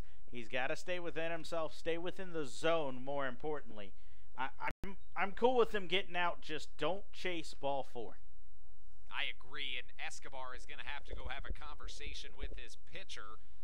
Caceres has been great to this point in the night. Last inning, there was 2 in scoring position with just 1 out. He struck out back-to-back Blue Crabs to strand them both. Frank Martinez wants to stop that from happening again.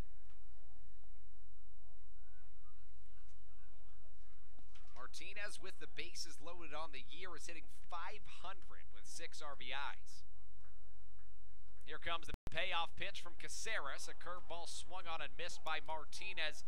A very gutsy pitch and a very good pitch sends Martinez swinging for the second out of the inning. That brings up Angelo Sanko to be the last hope for the Blue Crabs in their half of the 5th. Sanko has 5 RBIs over the last 5 games and the most doubles in the Atlantic League over the last 7 days.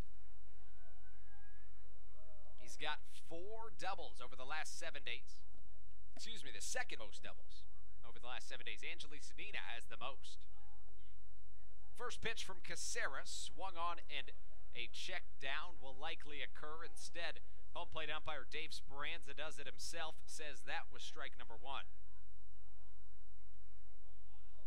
Brandon, if there was a mound visit rule like there is in the MLB, I think that Caceres would have surpassed that in probably the 3rd or 4th inning, as this is the 9th or 10th meeting. There's some barking happening, too, from some of the fans there. Maybe used to that mound visit rule in the MLB, but they're asking for some speed here. Angelo Sanko looks to be the man to come through as Ryan Strasburger tries to distract Caceres. Here comes the 0-1. Sanko takes a curve upstairs. We're even at 1s. I mean, realistically, can you blame Escobar for going out there? Look where Caceres has put himself all night. He's had runners in scoring position pretty much every inning. This time he's got the bases loaded. I'd go out every other pitch if I had to. This is the biggest spot of the game. Sanko 250 with the bases loaded on the year. Here comes the 1-1. It's a broken bat chopper to the right side. Sanko's got to leg something out to get safe. An underhand toss to first will strand the bases loaded for the Blue Crabs. Back-to-back innings with 2 in scoring position. Back-to-back times they're unable to come through. Sanko might have been running a little bit too hard there. He's coming up limp down by first. We'll see if he's okay. We'll definitely give you an update on that when we come back. Hopefully Angelo Sanko's okay. Tommy Shirley on the mound for the Blue Crabs when we return on your Blue Crabs Broadcast Network.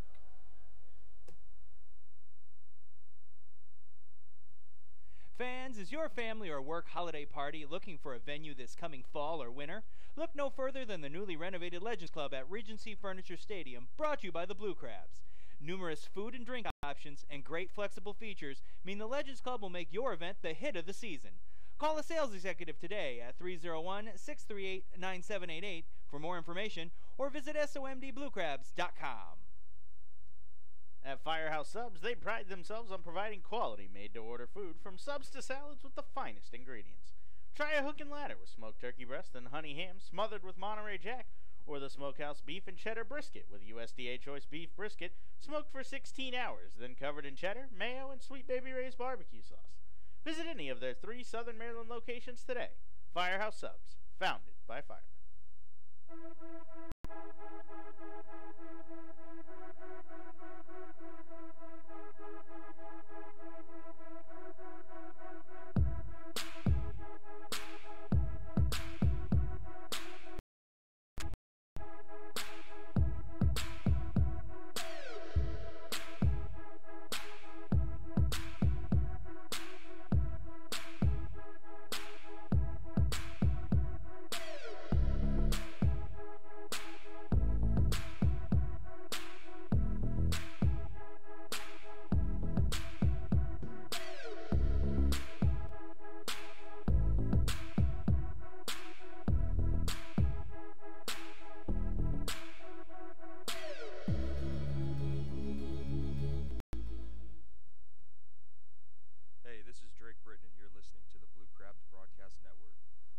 Welcome back inside Regency Furniture Stadium as we take you through the top of the 6th inning of baseball. Andrew Bandstra alongside Brandon Bulanda, Tommy Shirley, the new arm on the bump, the southpaw for the Blue Crabs who joined in the middle of the season. He comes in 6'5", 225. He is from Oakland, Pennsylvania. He was acquired from the Lancaster Barnstormers earlier this year, and the first man he'll come up to face in the inning is Edwin Gomez. Strike number 1 crosses right away, and Shirley not wasting any time coming after these batters. The numbers on the season for the southpaw as he comes home with his 0-1 pitch. It'll be slapped foul to count 0-2. The numbers on the season for Shirley read as follows. In a Blue Crabs uniform, he's been spectacular through 8 appearances, a 1-0 record with a 2.13 ERA. He's only allowed 3 runs, all of them earned. His 0-2 narrowly misses downstairs, and the count closer to even at 1-2. Shirley perched back up onto the bump, as his defense would love to get back in this game. Ball 2 misses inside, and the count even at 2s. A defensive replacement, as Brandon mentioned, Angelo Sanko came up limping after running to first. Devin Rodriguez will come in to take his place, and presumably as well in the lineup. This ball chopped to the left side. It's going to be a tough play. 2 diving Blue Crabs are unable to corral it, and a leadoff single from Edwin Gomez starts the top of the 6th.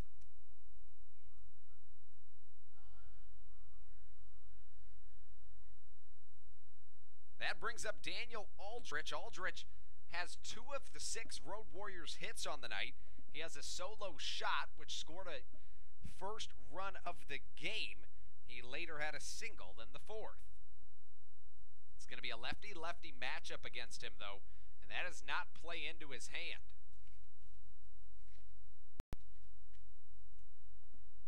Aldrich awaits the first Shirley pitch and slaps it into the concession stands. 0-1 the count. It's a tough spot for the Blue Crabs. You look back at this game, they stranded 9 runners on base last night through 7 innings. Through the first 5 of tonight's game, they've stranded 7 in scoring position. 4 of those in the last 2 innings, at least 1 in each inning. So that shows you they've had the opportunity every single inning. They just haven't come through yet. The offense has still been hot. It's just getting it to really play all the way out, as the count's 0-2 to Daniel Aldrich. Aldrich has had some success, although the batting average doesn't show it. He's hit 4 of his last 5 balls he's hit here at Regency Furniture Stadium very well, but all but 1 of those screamers has been caught. 2, if you count both of them today, is the 0-2 count incoming from Shirley. A pitch out, trying to make sure that Gomez isn't going on the pitch, and that makes the count 1-2. That's an interesting pitch out call there. I don't know if I fully understand that. Gomez isn't the biggest stolen base threat. He's got 3 on the year. Yeah, I'm not quite following that one either, but we'll see what comes of it as the 1-2 pitch is slapped foul. Staying alive was Aldridge and keeping the count at 1-2. I'm fine wasting a pitch there, but I think if you're questioning whether he's going, I'm elevating a fastball as my waste pitch, but I'm making it in the zone. I'm not just giving him a free ball. I'm putting it up and in or something. I would agree. I think I would agree. Aldrich on the night, 2 for 2 with a home run and a single as a check over to first. Shirley not letting Gomez going anywhere.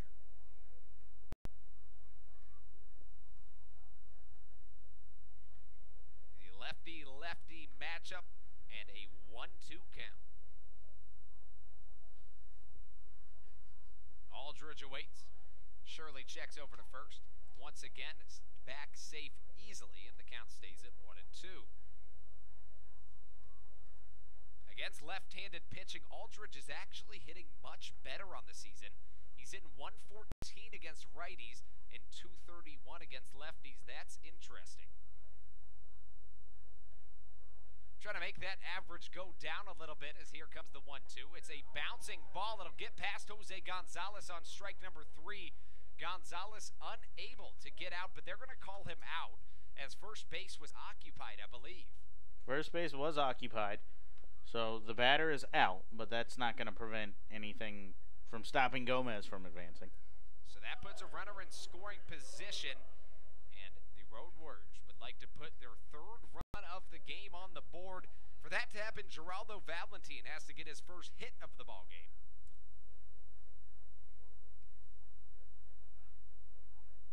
Valentin is hitting much better against left-handed pitching as well. He's hitting 214 against righties and 293 against lefties as the first pitch misses for ball 1. So interesting interesting. The back-to-back guys are very good. As that drop third strike is going to be ruled a wild pitch. The 1-0 misses upstairs and working himself into a hitter's count, 2-0.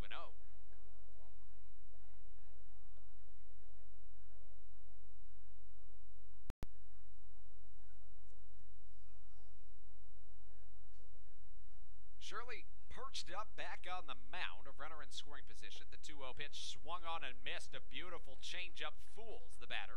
The count 2-1. Against lefties, Shirley is doing a little bit worse as well, so that's really interesting that left-handed hitters are faring better against him than righties. 2-1 pitch is drilled down the left field line, but foul. The count even at 2s. Against left-handed batters, Shirley is allowing a 273 average, and against righties, they're just hitting 176. Now that's a little bit odd. Opposite splits happen sometimes, honestly. It's just strange that it went both ways with the batters and the pitcher.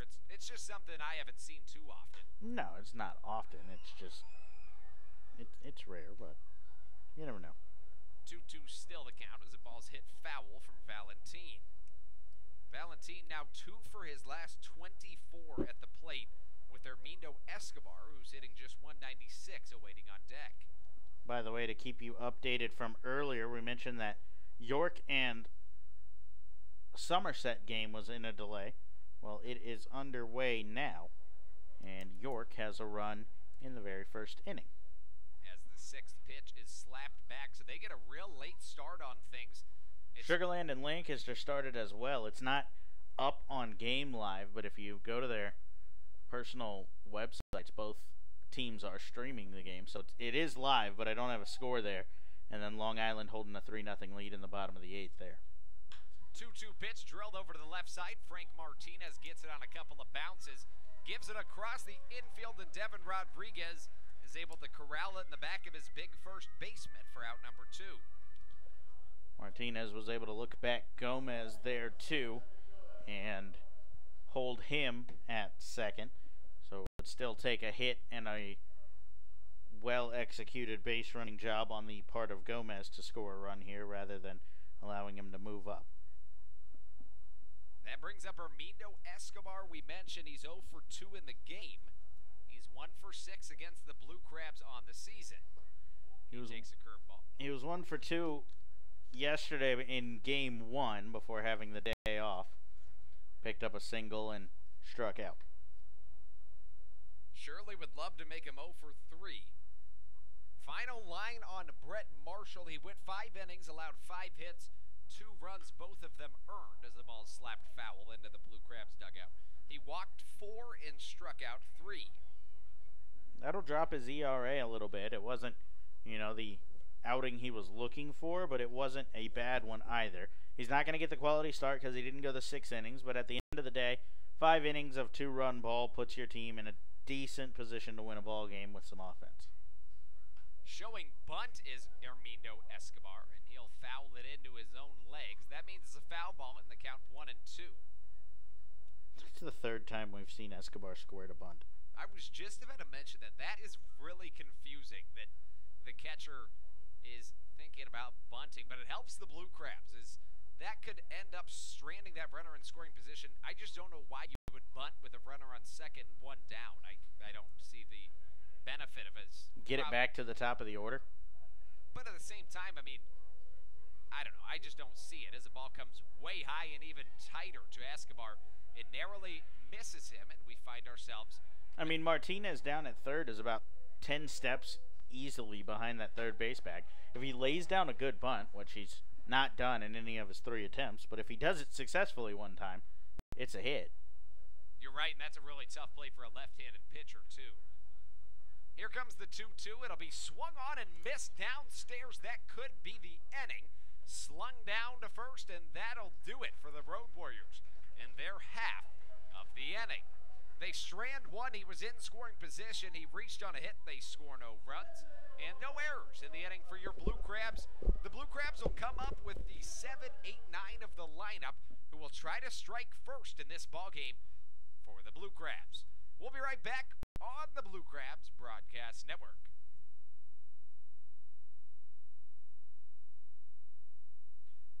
Hey, this is James Frisbee, and you're listening to the Blue Crabs Broadcast Network. Blue Crabs fans, on Friday night, September 14th, the Blue Crabs will honor all of those brave men and women who risk their lives for ours every day as we host First Responders Night. First responders will receive special ticket discounts, and active and retired military can too, as it is the final Remember Everyone Deployed Friday night, brought to you by Fairway Independent Mortgage Corporation. That night, the Blue Crabs will auction off their red jerseys for a worthwhile military charity. It's also College of Southern Maryland's 60th birthday bash, brought to you by College of Southern Maryland Alumni and Friends Connection. So whatever your reason, come finish the regular season with the Blue Crabs. Get your tickets today at somdbluecrabs.com or call 301-638-9788.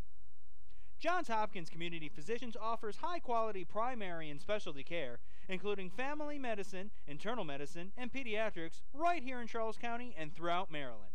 For more information and to schedule your appointment, call 1-833-GET-JHCP or visit jhcp.org.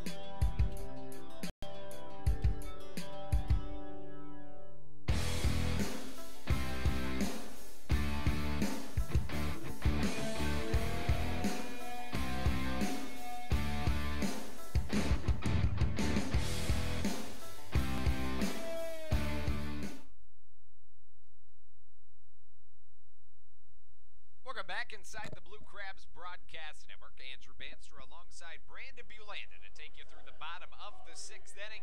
Corey Vaughn, the man up for the Blue Crabs, as he will try to start something for the Blue Crabs offense that hasn't necessarily been stagnant, but they haven't gotten anybody across to this point. They've been alive and well. It's just the stranded runners have come back to haunt them. I mean, you leave 9 runners on base through 5 innings, and you're probably going to be trailing in a game.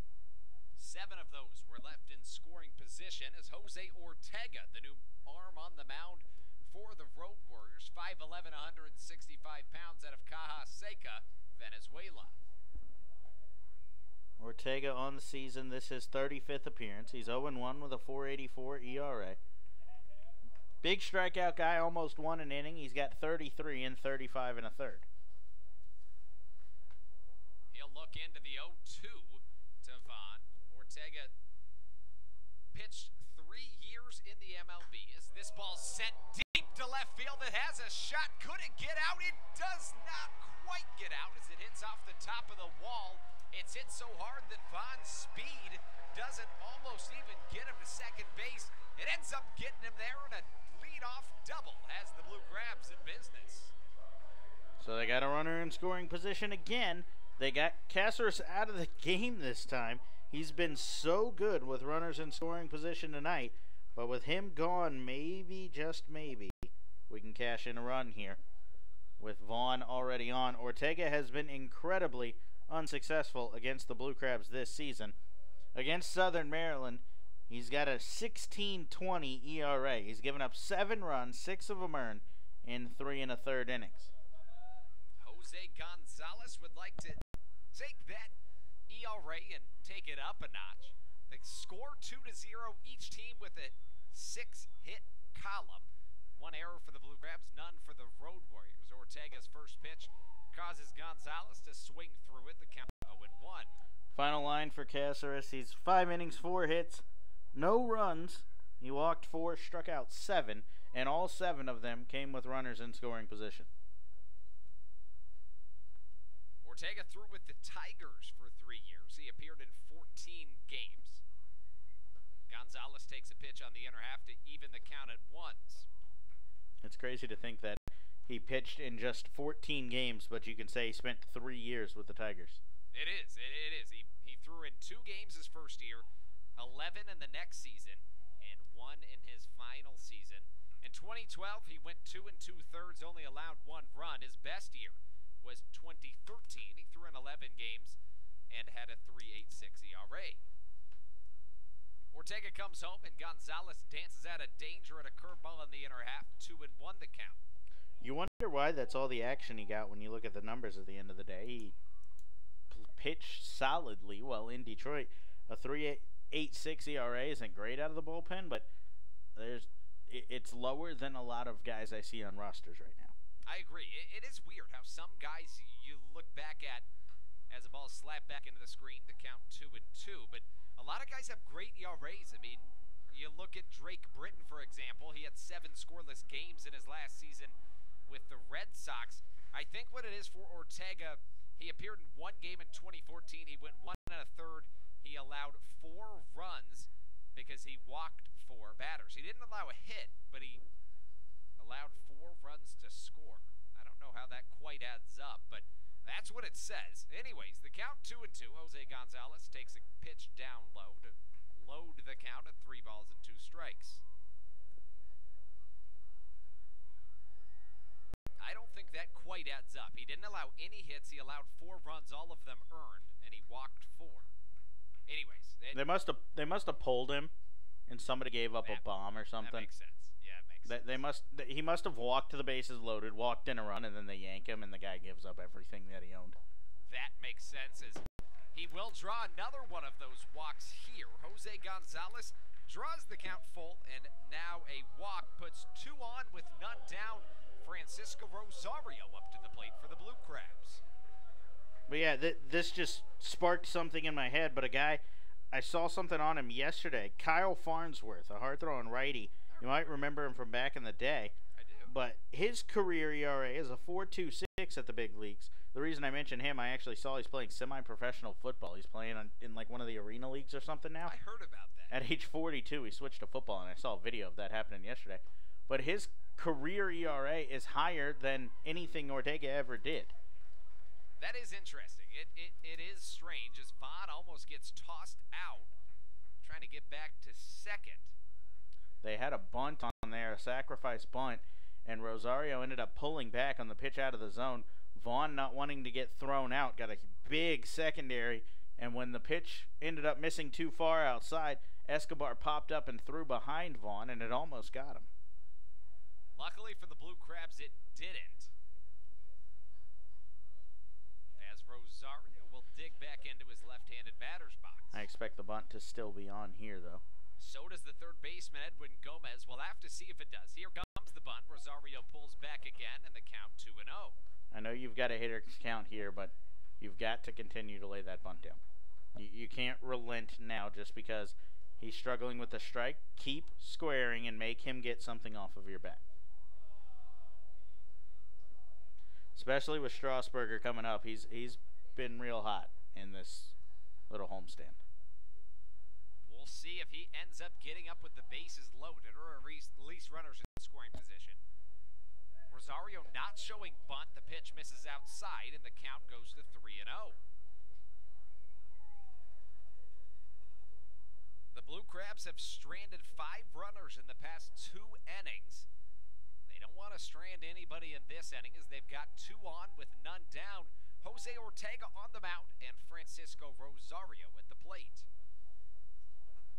3-0, maybe you can take the bunt off, but not swinging. You don't green light him. You just let him look at a pitch. I agree. I don't think he has any intention at swinging here. We'll see if he does. Here comes the 3-0. He shows bunt, didn't actually intend to bunt. 4 straight pitches are going to put Francisco Rosario on, and the Blue Crabs are in business. And that'll get the crowd up and in some action here. They're starting to sense that maybe this is when the Blue Crabs can cash in. They had the bases loaded last inning with 1 out and couldn't cash in, but this time around it just feels a little different. Maybe that's because he got the top of the order coming up. Strasburger's the guy to do it. He's 1 for 2 on the day. He's also stolen a base and drawn a 4-pitch walk. Make that 2 stolen bases. he is hitless with the bases loaded this year, 0 for 3, but he has 2 sacrifice flies to his name. So he's had a couple of runners come across. He just hasn't come up with a hit yet. Now would be as good a time. We'll see if he can come up big here. 7 runners left in scoring position for the Blue Crabs. No runs. Let's see if they can't come through big. Ryan Strasburger takes the first pitch on the inside corner. The count 1-0. Strasburger had 2 home runs in last night's game. Let's see if he can't maybe come up with something even less than a home run, but something big nonetheless would be ideal for the Blue Crabs. Strasburger awaiting the pitch. Jose Ortega with the glove at the shoulders comes home. Takes a big hack at a pitch, but swings through it. The count at 1s. Strasburger hitting .257 with 7 home runs and 33 RBIs on the year. 2 of those 7 home runs came yesterday. If he could come up with one here, that would be absolutely huge. Let's see if he can't come up with something big. Strasburger awaits the 1-1. He'll take another big hack. It fouls right back into the catcher, who really loses his balance. My guess is he's coming out of the game. He's dizzy. I'd have to imagine Isaac Wenrick is going to be padding up as Ermindo Escobar almost fell over. I think you got to take him out of the game, don't you? I mean, the trainer's out there, Jeremy Bender. He's a cautious guy, you know, but he does a good job. He just tends to err on the side of caution rather than on the wild side, but it looks like he's going to let Escobar stay in this one. I think it just kind of put him off balance a little bit. When you're down in a squat, anything that pushes you back at all, any change of motion or momentum, you'll typically fall out of a squat. It takes a lot to hold that position. So I don't know if he was that dizzy or just unbalanced. I guess the first thing that crossed my mind is a football player who gets hit in the head and can't continue to stand. Here comes the 1-1. It misses at the head of Ryan Strasburger. It'll just about take his ear off. 2-2 the count. I mean, we got on a long talk of head hunting and stuff the other day. I can promise you that with the bases loaded, nobody out in a 1-2 count, there was no head hunting there from Ortega. He's just really struggling with his command this inning. He's already walked 2 in the inning as well as a double to lead off the inning from Vaughn. Here comes the 2-2 from Ortega. Pitch is swung on and missed well on the outside corner, and Strasburger stepped down on strikes. I said it to Frank Martinez's at bat last inning. I'm okay with getting out with runners in scoring position. Just don't ever swing out of the zone. Stay within the zone, and Strasburger was unsuccessful at that right there. That pitch was a good 1.5 feet outside. So he's down on strikes, and now that puts Ortega a ground ball away from once again stranding Blue Crabs in scoring position. Angelis Nina, the man to come up. To this point in the game, he's 0 for 3. He's riding a 7-game hit streak. Make that 0 for 2 with a walk. Takes the first pitch, a curveball, strike 1. Nina awaits. He's been spectacular of late. Second in the 7 days with a .516 batting average. He also has the most doubles over that span with 4. The 0-1 pitch slapped to the right side. That could be the inning. The 4, the 6. Here comes the 3, and it retires the Blue Crabs side. The Blue Crabs have had back-to-back innings in which they've had the bases loaded with 1 or less outs. And dating back to 3 innings ago, they had the runners in scoring position. They're unable to come through. A brilliant job by Jose Ortega sends us into the top of the 7th inning, where Brandon will take you through that. We'll be right back on the Blue Crabs Broadcast Network.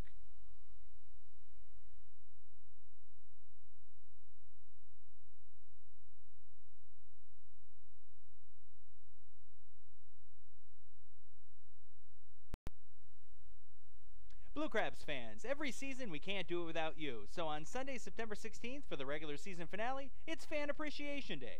This night will feature a special t-shirt giveaway, as well as a pregame team autograph session and postgame Kids Run the Bases. Stop by the Regency Furniture Stadium box office, call 301-638-9788, or visit somdbluecrabs.com today to get your tickets. Hey kids, are you ready to be a superhero? Join us September 1st for Superhero Night, presented by Pump It Up of Waldorf. This night you will receive your very own superhero cape to help Pinch and the Blue Crabs defeat the Road Warriors. The night will also feature a post-game fireworks spectacular. Get your tickets today at somdbluecrabs.com or call us at 301-638-9788.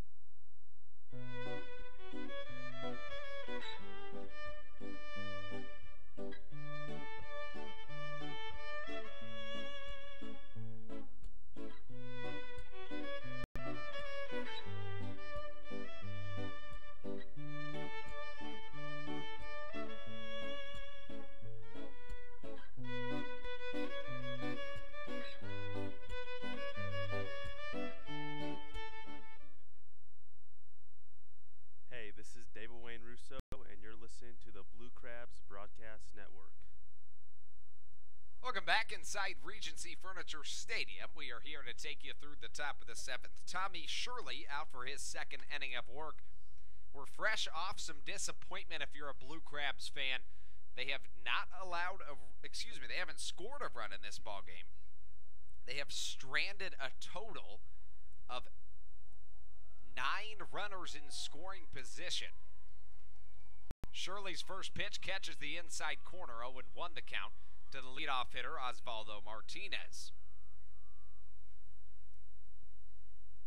Shirley a long look into his catcher, Jose Gonzalez the man. Let's give you a look around the infield and the outfield. The defensive alignment for the Blue Crabs: Strasburger in left, Corey Vaughn in center, Teodoro Martinez in right. Frank Martinez at third base, Francisco Rosario at shortstop with Angelis Nina and Devin Rodriguez, the right side of the infield. Tommy Shirley on the bump and Jose Gonzalez, the catcher, as he bodies up a ball to make the count 1-1.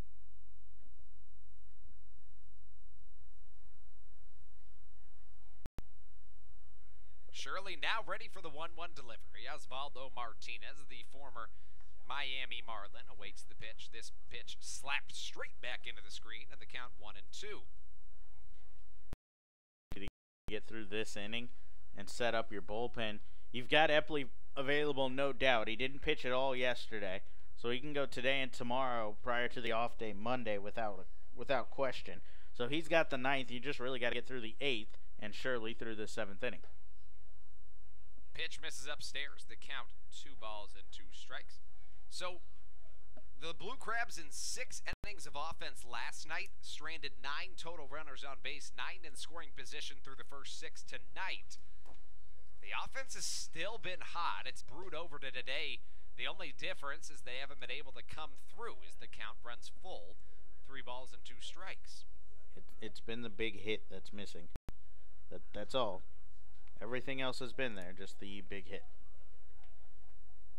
And some clutch pitching for the opposing Road Warriors as this pitch catches the dirt. Osvaldo Martinez has the tag slapped onto him as the first out has come and gone in the inning, as Osvaldo Martinez, the drop third strike victim. That's the 3rd strikeout for Shirley in an inning and a third. He's retired 3 of the 4 hitters he's gotten out via the punch-out. He'd like to continue that trend, and the man he's got to do it against is Melvin Rodriguez. Rodriguez 0 for 2, a strikeout and a pop-out to this point. He walked in his first at-bat, got around to third, but was stranded there. As he'll take a pitch on the outside corner, 1-0 the count. Rodriguez was drafted in the 18th round of the 2015 MLB draft. As he'll foul one back, the count 1-1. He was drafted by the Nats out of Jackson State University. In 2015, he was the SWAC Player of the Year in his college conference. He hit .422 with 7 home runs, 65 RBIs, 22 doubles, 3 triples, and a whole bunch of more incredible stats as the 1-1 comes in. He'll foul it straight back, 1-2 the count. He also had 13 RBIs, 61 runs scored, and an 1,015 on base plus slugging percentage.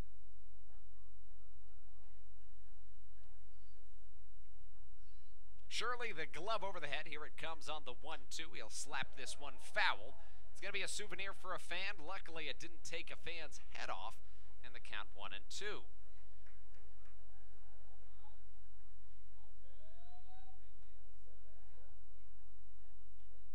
Shirley back out on the mound. Here comes the 1-2.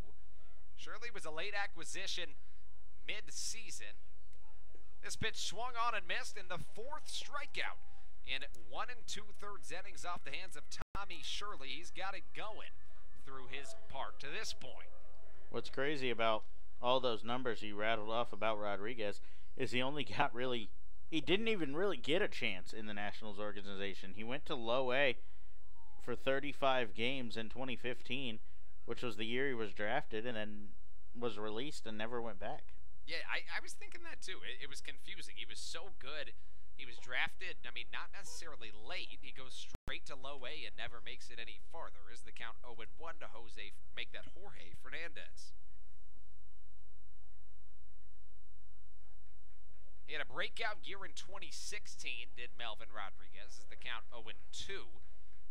Last year, make that in 2017, he did, in the Frontier League. He hit .312 with 11 home runs and 46 RBIs. Here comes the 0-2 from Shirley. It misses inches from being his 5th strikeout in 2 innings. Pinch leading a clap cheer on the dugout, trying to get some momentum for the Blue Crabs. Here comes the 1-2. It's going to be chopped over to the left side. Frank Martinez has to make a tough play, and he is unable to come up with the ball cleanly. And that's going to go down as an error.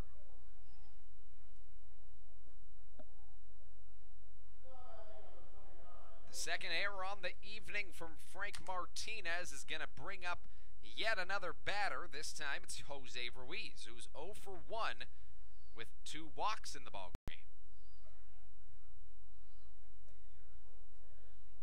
Shirley perched back out on the bump to face the left-handed hitting Ruiz. We mentioned how well lefties have fared against Shirley this season. As the first pitch, a curveball that'll miss on the outer half. 0-1 the count. 1-0. Ruiz out of Cuba.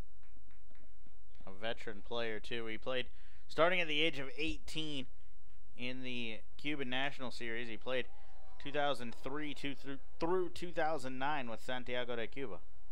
He played with Agdini Hechavarria back on that team.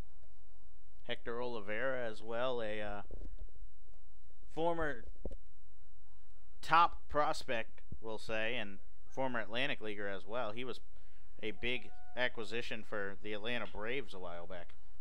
As the ball slapped foul, the count 1-2. He was basically the main part of a trade that sent Alex Wood over there to the Dodgers. It's interesting how you look back and string all of these things together. It just seems that baseball in all facets connects. Back out on the mound, looking to get his 5th strikeout in 2 innings. Tommy Shirley, here he comes with the 1-2. It'll miss high and tight, and the count even at 2. A scoreboard full of 2s. 2 errors on the inning in the game for the Blue Crabs. 2 runs for the Road Warriors. 2 balls, 2 strikes, and 2 outs to number 29, Jose Ruiz. Here comes the 2-2. It'll be swung on and missed in 5 strikeouts in 2 innings from Tommy Shirley. Send us into the bottom of the 7th. The Blue Crabs will send up 3-4-5. Teodoro Martinez, John Griffith, and Frank Martinez when we return on the Blue Crabs Broadcast Network.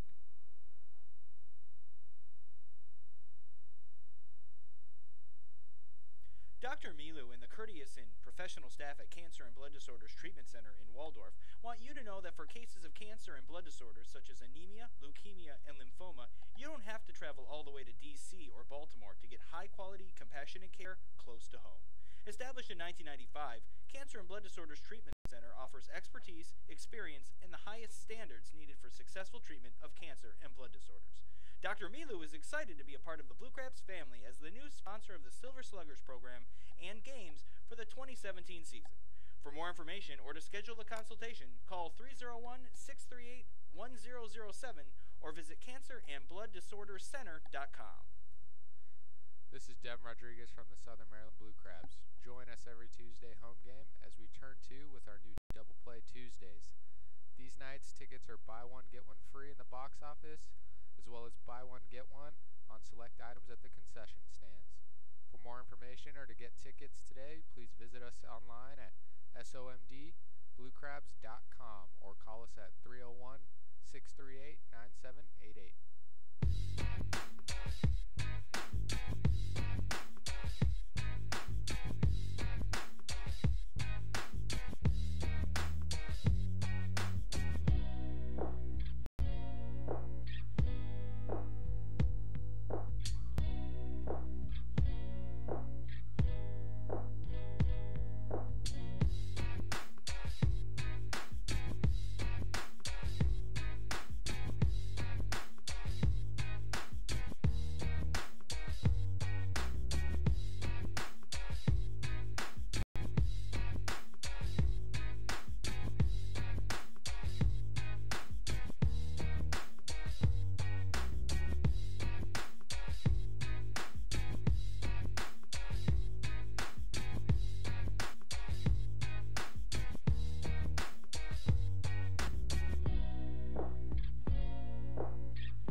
Welcome back inside Regency Furniture Stadium.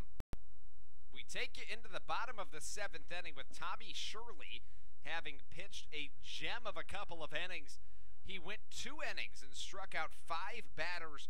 That ties a season high for a reliever in a game. It ties Paul Clemens. Clemens struck out 5 in 3 innings. Shirley does it in 2, and Teodoro Martinez takes the first pitch high and tight for ball number 1. Interesting move here, sending Ortega back out to the mound. He struggled, to say the least, in the 6th. Ended up getting out of it with a strikeout and a double play, but I don't think I would roll the dice any more than I had to if I were the Road Warriors. I think I would have pulled him. I would have too. I mean, he allowed a double, and then he walked back-to-back batters. He got bailed out by a double play as Teo doesn't even think about swinging as the count evens up at 1s. Paul Clemens up and throwing for the Blue Crabs. Look like he'll be the 8th inning guy. I mentioned Epley will almost 100% be ready for the 9th. Teo takes the second ball of the at-bat, and the count 2-1. Teo is a spectacular hitter in all facets, but that doesn't really be depicted more at home than anywhere else. He's hitting .360. That's a team best when he's here at Regency Furniture Stadium. As he swings through a pitch, the count evens at 2s. We thank you all for joining us on Family and Faith Night here at the Blue Crabs.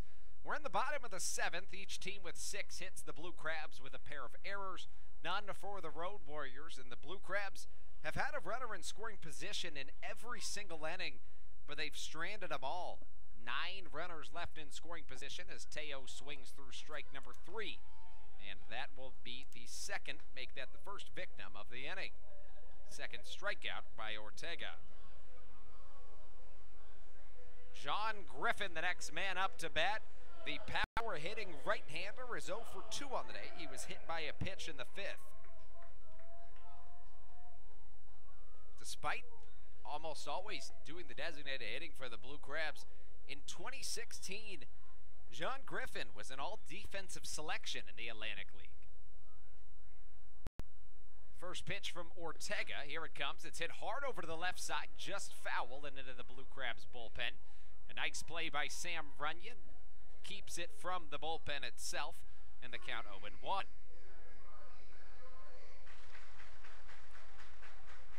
Griffin played against Chris Bryant back in Double-A, and in that game, you go into the game, all the All the focus is on Chris Bryant. Bryant led the league with 12 home runs, as here comes the 0-1 from Ortega.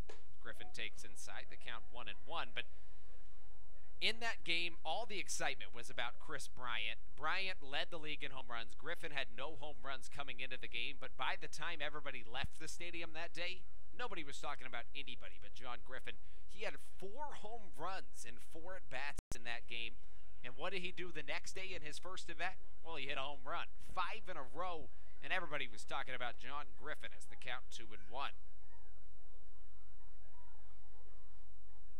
Phenomenal power. He was rated an 80 out of an 80 by MLB scouts back in his day. 2-1 the count to number 13, John Griffin. Ortega's 2-1 sent high in the air to right field. It looks like it'll stay in play, and it will. Daniel Aldrich comes under, catch calls, and puts it away for out number 2. 2 down in the inning, and the last hope is a guy that you have a lot of hope in. Frank Martinez has been wonderful, not only in the past 10 games that he has 12 RBIs in, but particularly over the last season. I mean, he's having his best statistical year in his 15th professional season by far. 8 batting points better than he's ever been. 2 down and none on. The first pitch to Martinez misses at his feet, and the count 1-0. Looks like Clemens is ready to enter the game in the bottom of the 8th, which means that Tommy Shirley will have no opportunity to break the strikeout record for a reliever this season for the Blue Crabs. Ortega set at the shoulders. Here comes the 1-0. Once again, misses at the feet, and Martinez in a hitter's count 2-0. The Blue Crabs just need a jolt of electricity that could really get them going, but somebody's got to provide it. Last night, there was no problem getting any runs by. 14 runs. The hitting hasn't been an issue. It's just been a little bit of brilliance from the Road Warriors pitching staff with runners in scoring position. They flirted with danger all night and continued to win big battle after big battle. Martinez with a mammoth hack at a swing. He'll go right through it. The count 2-1. Gotten a lot of strikeouts and a lot of double plays in big-time situations where they needed them. They really have. There's just no question about it as Ortega asks for a new ball. But that really tells the whole story. The Blue Crabs 14-21 in the second half. They're riding a 4-game streak. And the Road Warriors 7-29. The Blue Crabs 11-3 against the Road Warriors this season. 2-1 pitch incoming off the right arm of Ortega. Here it comes. It misses in the dirt. Another hitter's count, 3-1. At the end of the day, the hitting's kind of been there, but not all that much, really.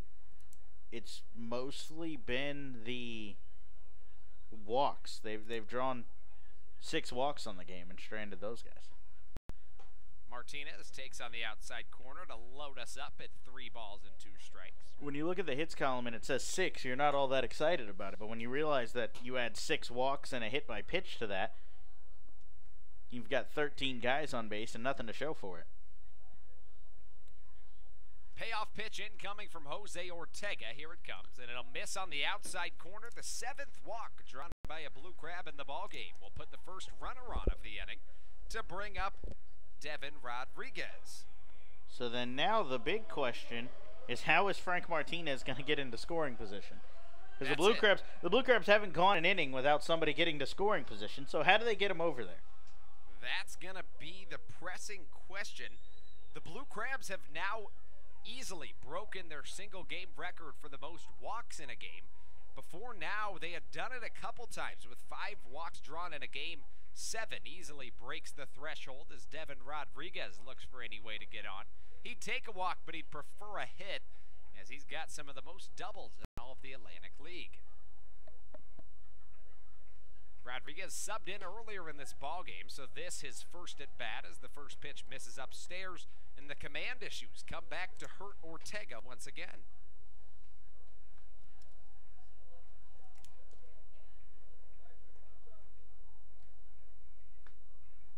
So a couple of records either tied or broken in this series. Devin Rodriguez is looking for one record and one record only. That's the 14-21 to go up to 15-21 as the count 1-1. Rodriguez on the season batting .278 with 32 RBIs and 5 home runs. Number 12 digs back in. Here comes the 1-1 from Ortega. It'll miss high and outside. The count 2-1. That would be a great time for Rodriguez to find that massive gap to his pull side. They know he likes to go the other way, especially in these situations. But if he can turn on one here, they're shading him heavily, and that should allow Martinez to score. We'll see if he can find that gap. Interestingly enough, there's a big gap in the 5.5 hole. This ball hit hard over the left side. It could escape play, giving Chase Edwin Gomez back towards the bullpen, and he'll put it in the back of his glove for out number 3.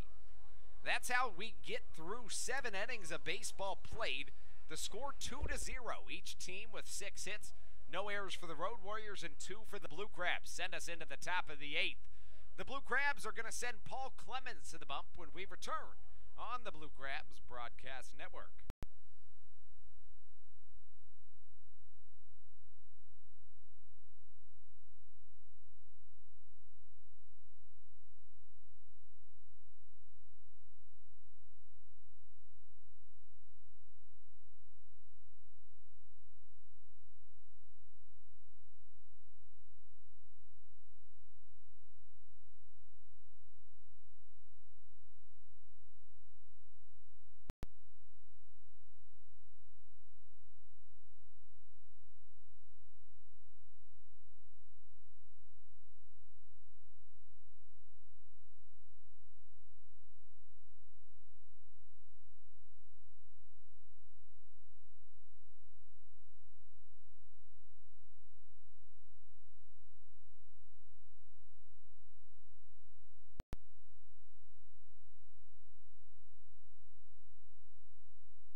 Clemens, the new pitcher, on here for the Blue Crabs in the top of the 8th. Clemens takes over after 2 strong innings from Tommy Shirley. Clemens' first pitch missed out of the zone. The second one comes back to even the count on a foul tip. 1-1 we go.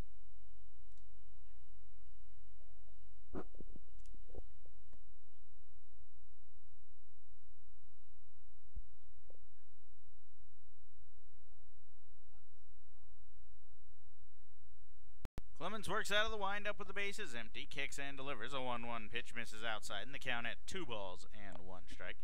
Surely a fantastic night for him. He goes 2 innings, gives up just 1 hit, and strikes out 5.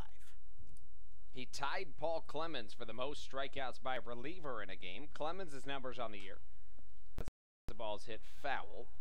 Clemens 1-8 with a 6.23 ERA. He has pitched 65 innings. This is 7th appearance out of relief. 75 strikeouts off the arm in 65 innings.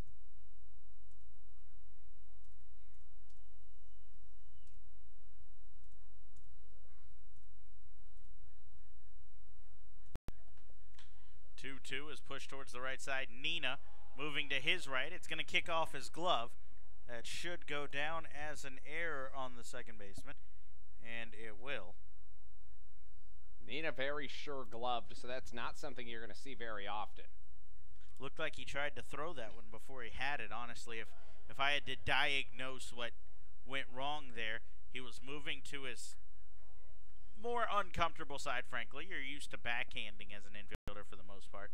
So he was moving to that front glove side, and it looked like he tried to come up and throw before he really had the ball.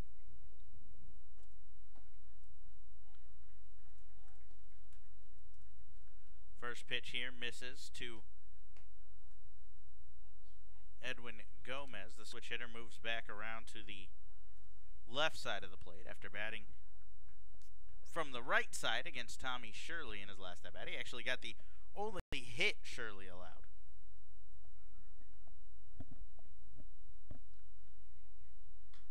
One-0 is fouled back out of play as the count will even up at 1 ball and 1 strike to Gomez. Pitching has not been the issue today for the Blue Crabs. Frankly, neither has getting on base. It's coming up with the big hits that have been the problem. Couple of exciting home run newses around the baseball world. C.J. Cron, the Rays designated hitter, hits the longest home run in StatCast history with a 464-foot bomb as a pitch misses. And Travis Scott hit a home run in James Harden's charity softball game and then cartwheeled into home plate. J.D. Martinez homered for the 38th time today, too. The Blue Crabs could use a couple of those to get back into this game. Towards the bottom half of this inning, no doubt.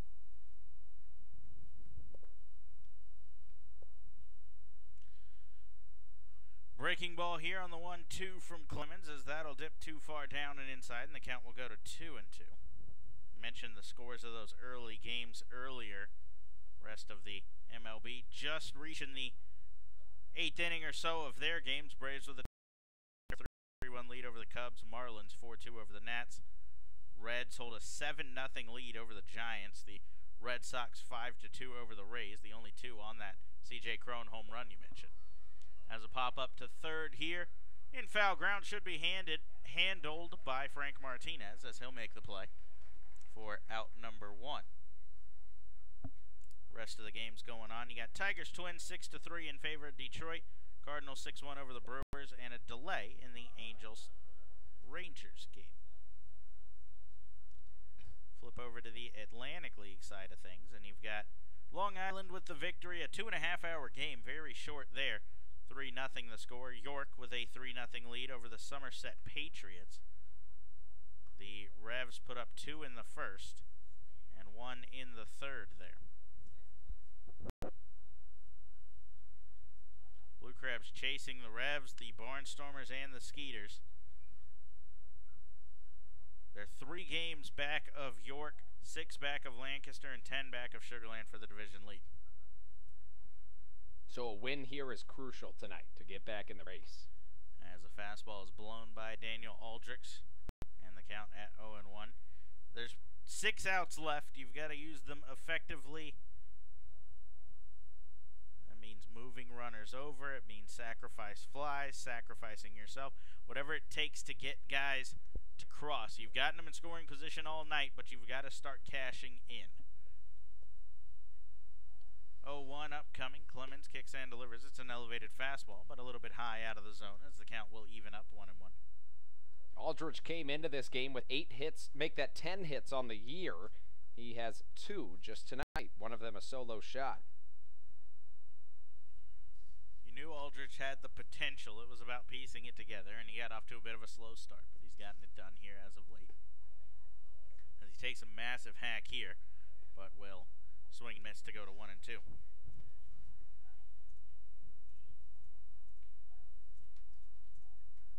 Phenomenal night pitching-wise for the Blue Crabs. I mean, for both sides, really. It's been very fun to watch. You said we'd hope for a pitching duel, and that's what we've gotten tonight. It could only be sweeter if the Blue Crabs could come up with a little bit of some magic at the end of the game.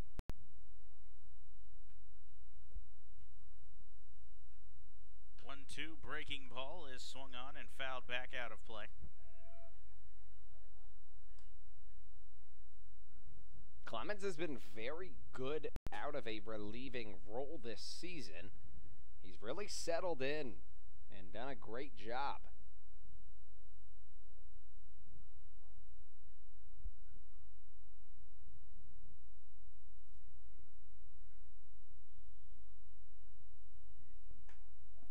This one will miss out of the zone low, and the count at 2 balls and 2 strikes.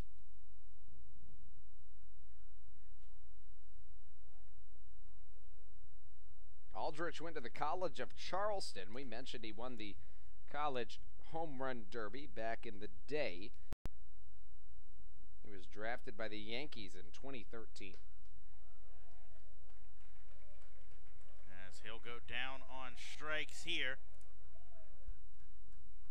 So back-to-back outs for Clemens after the error started at the frame. So he's going to try to pick his defense up by retiring the next 3 in order. He's got Geraldo Valentin to go through. 0 for 3 is Valentin. The Blue Crabs and the Road Warriors couldn't have been any different against each other coming into this game. Head-to-head wise, the Road Warriors were hitting .202 against the Blue Crabs, as the Blue Crabs were hitting .293 against the Road Warriors. A .467 ERA in the head-to-head matchups for the Road Warriors, as opposed to a 1.42 for the Blue Crabs. As a pitch misses inside, ball 1.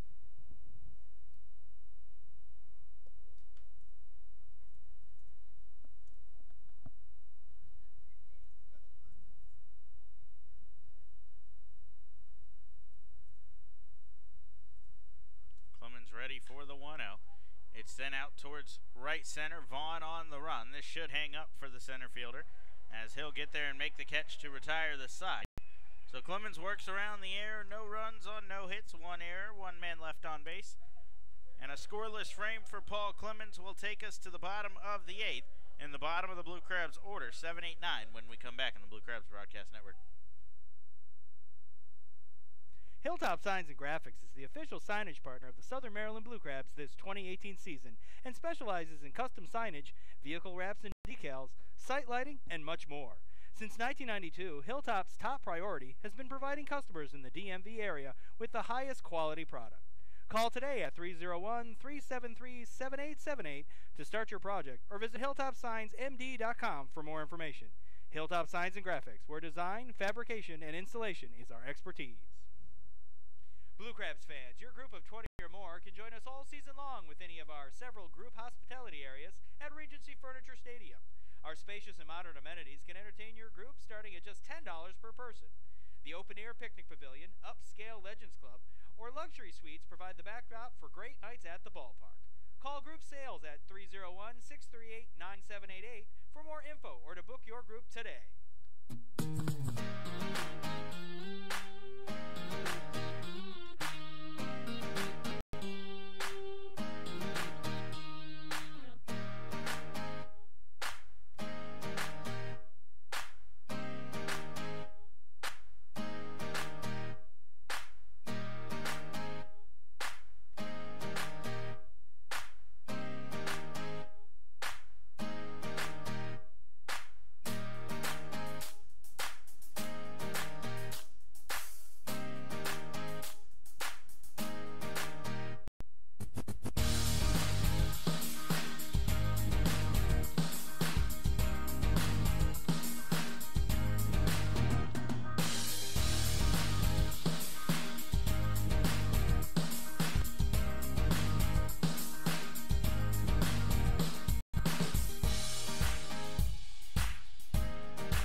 is Fran Martinez, and you are listening to the Blue Crab Broadcaster Network. New arm on for the Road Warriors here in the bottom of the 8th as Christian Fletcher will take over and deliver a first pitch fastball in the inside corner to Corey Vaughn. 0-1 the count. Vaughn, Gonzalez, and Rosario due up in the inning as Vaughn sends a high fly ball to deep left field. Backing up is Pierre at the wall. That one is gone. A solo home run for Corey Vaughn. And the Blue Crabs are on the board here in the bottom of the 8th. It's the 14th home run of the season for Vaughn.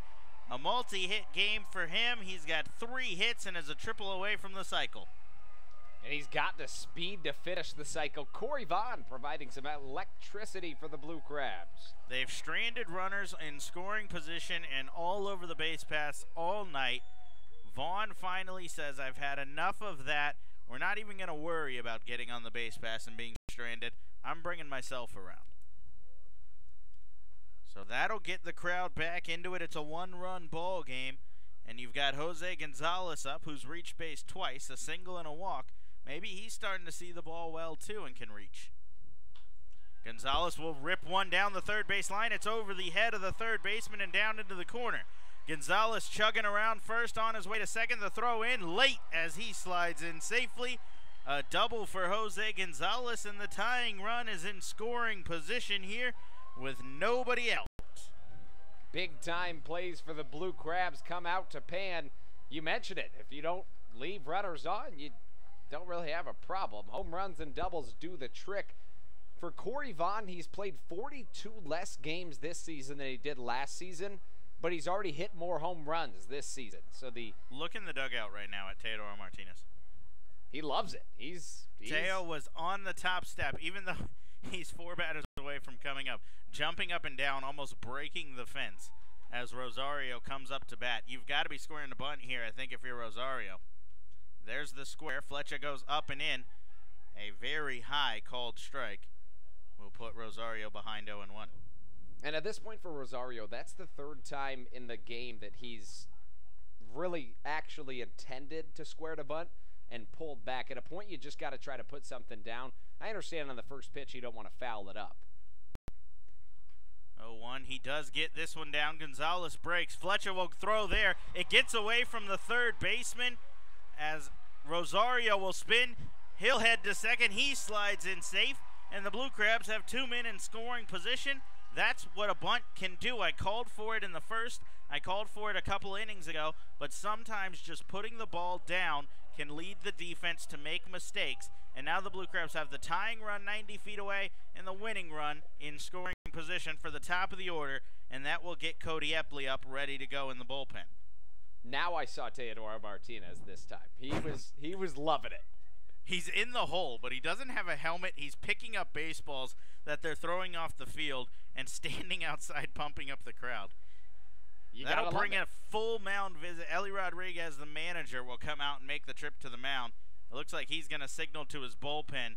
So runners on second and third with nobody out in the inning. Fletcher can't retire a batter.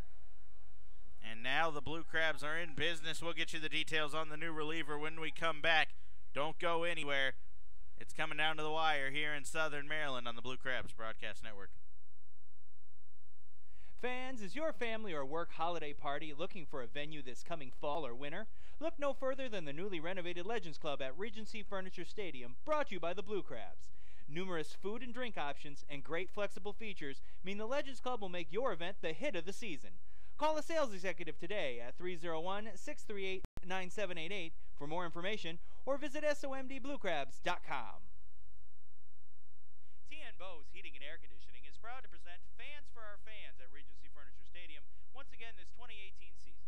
When the temperature at game time is expected to be a scorcher, TN Bose will do what they do best, keep you always the right temperature by providing hand fans to the first 200 guests entering the stadium that day. Learn more about their technologically advanced AeroSeal duct sealing procedure online at tnbose.com. TN Bose for all your air conditioning and heating needs. Blue Crabs fans, your group of 20 or more can join us all season long with any of our several group hospitality areas at Regency Furniture Stadium. Our spacious and modern amenities can entertain your group starting at just $10 per person. The open-air picnic pavilion, upscale Legends Club, or luxury suites provide the backdrop for great nights at the ballpark. Call group sales at 301-638-9788 for more info or to book your group today.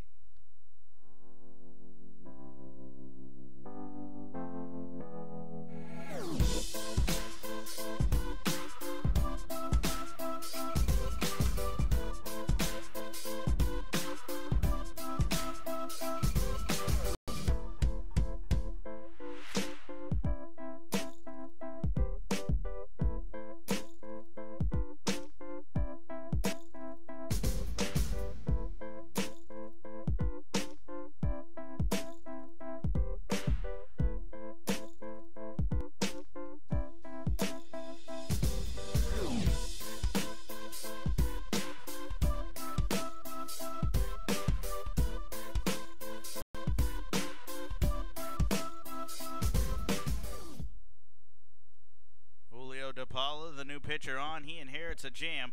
2 on, both in scoring position with nobody out. Ryan Strasburger will take the first pitch off the arm of DePaula, as that one will miss low. 1 ball and no strikes the count.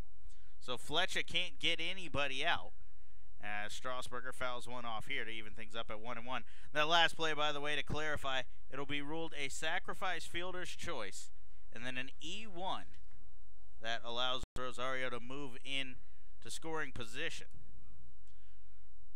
So he's on second, Gonzalez on third. 1-1 pitch to Strasburger. It's a fastball that misses low. DePaula really wanted that pitch, but he's not going to get it in the count at 2 balls and 1 strike, as Epley continues to warm in the Blue Crabs pen. Strasburger just needs a fly ball to tie the game. A hit would put him ahead as the infield's in. Rosario's a huge lead off a second. 2-1 breaking ball. Strasburger chases out of the zone. 2-2. DePaula on the year in his 11th appearance, an 0-2 record with a 9 ERA. He has allowed 17 runs, 12 of them earned through 12 innings. Neither of these runners belong to him. They both belong to Fletcher. But you know he doesn't want to give them up. Big pitch upcoming. The 2-2 on its way. Very close to the outside corner. DePaula is beside himself on the mound, as he thought he froze Strasburger looking, visibly upset, pacing behind the rubber. DePaula's got the same 9 ERA against the Blue Crabs that he does on the season. Hitters are hitting .417 against him. Strasburger's got a great eye. He's walked already once. As the 3-2, a towering pop-up on the infield. The catcher, Escobar, is calling off his pitcher, as he'll make the play for out number 1. So I said it last inning, you've got to use your remaining outs effectively, which means sacrificing and moving runners over, cashing them in. That was not an effective out. You're trying to get that ball up like he did. He just needed it to go out further. I'm surprised Escobar called that off. I mean, honestly, that's a really tough play for a catcher to make. I don't know why the third baseman, Gomez, didn't come call him off. I thought Gomez or Ruiz would make that call, but Escobar was confident. He made the catch, so makes sense now, as Angelis Nina will have the opportunity to cash in now. He takes low on the first pitch from DePaula. 1 ball and no strikes to him. He's 0 for 3 on the day. Trying to extend a hitting streak is Nina, as this one a called strike will even things up at 1-1. He's got a 9-game hitting streak, his highest on the season, trying to make it double digits if he can come through here. He's got the most doubles in the Atlantic League over the last 7 days with 4 of them. He doesn't even need that. Just a single gets the job done, as DePaula pulls the string and Nina's way out in front, 1-2. You got to put the ball in play here. Got to find a way to do it. If you're Nina, you can't afford back-to-back or a strikeout here. That would just be too many times in the game for the Blue Crabs you were unable to come up. You've got 12 runners left in scoring position, or on base already today, 10 of them in scoring position, as a breaking ball will spike past the catcher, Escobar. Gonzalez coming home. He'll slide in safely, And the Blue Crabs have tied the game here in the bottom of the 8th. It gets away from Escalante with a good read, is able to score on the wild pitch. Rosario moves up as well, so he stands on third as the go-ahead run. A sacrifice fly could give you your first lead of the game. And that's happened a couple of times this year where the Blue Crabs have been unable to come through, and all of a sudden a wild pitch grants you that. Now you got to get Rosario in, and you got a whole different ball game. This pitch very close to Nina, but will miss him and the zone, so the count runs full at 3 balls and 2 strikes. The enthusiastic Teodoro Martinez, to say the least, awaits on deck. You know he wants a chance. He was on the dugout railing, jumping up and down during the rally. If he could cap it off, nobody would be more excited. 3-2, a breaking ball is swung on and missed. Nina chases out of the zone as he'll go down on strikes. A big strikeout there for DePaula.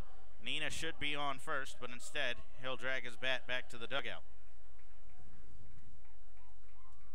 You mentioned Teo. He's hitting 484 against the Road Warriors this year. Nobody better in this situation. He's taking his time digging into the box here.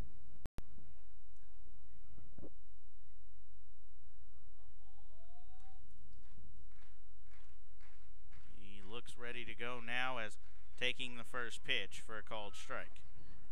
If you're Teo, you got to take some of that excitement and put it in your back pocket. Try to just settle down and put something in the outfield. I think that's a big reason he took that first pitch there. As a 2-2 breaking ball will miss low and away, or a 0-1 breaking ball, will miss low and away. 2-2 the score. Speaking of back pockets, Teo has switched back pockets. He started the game with his left back pocket out, and now it's the right back pocket. It's not something you can see on the broadcast, but it is a staple of Teodoro Martinez. You can guarantee a pocket is out at some point. There was one night where it wasn't out. I think that was an accident, to be honest. Probably. I'd have to bet on that. 1-1, Martinez with a chopper down the third baseline. It'll get foul as the count at 1-2. Very tense moments here as the go-ahead run is 90 feet away. A hit, wild pitch, or pass ball could get it done. I guess realistically an error could get it done as well. We've had one of those in the inning already.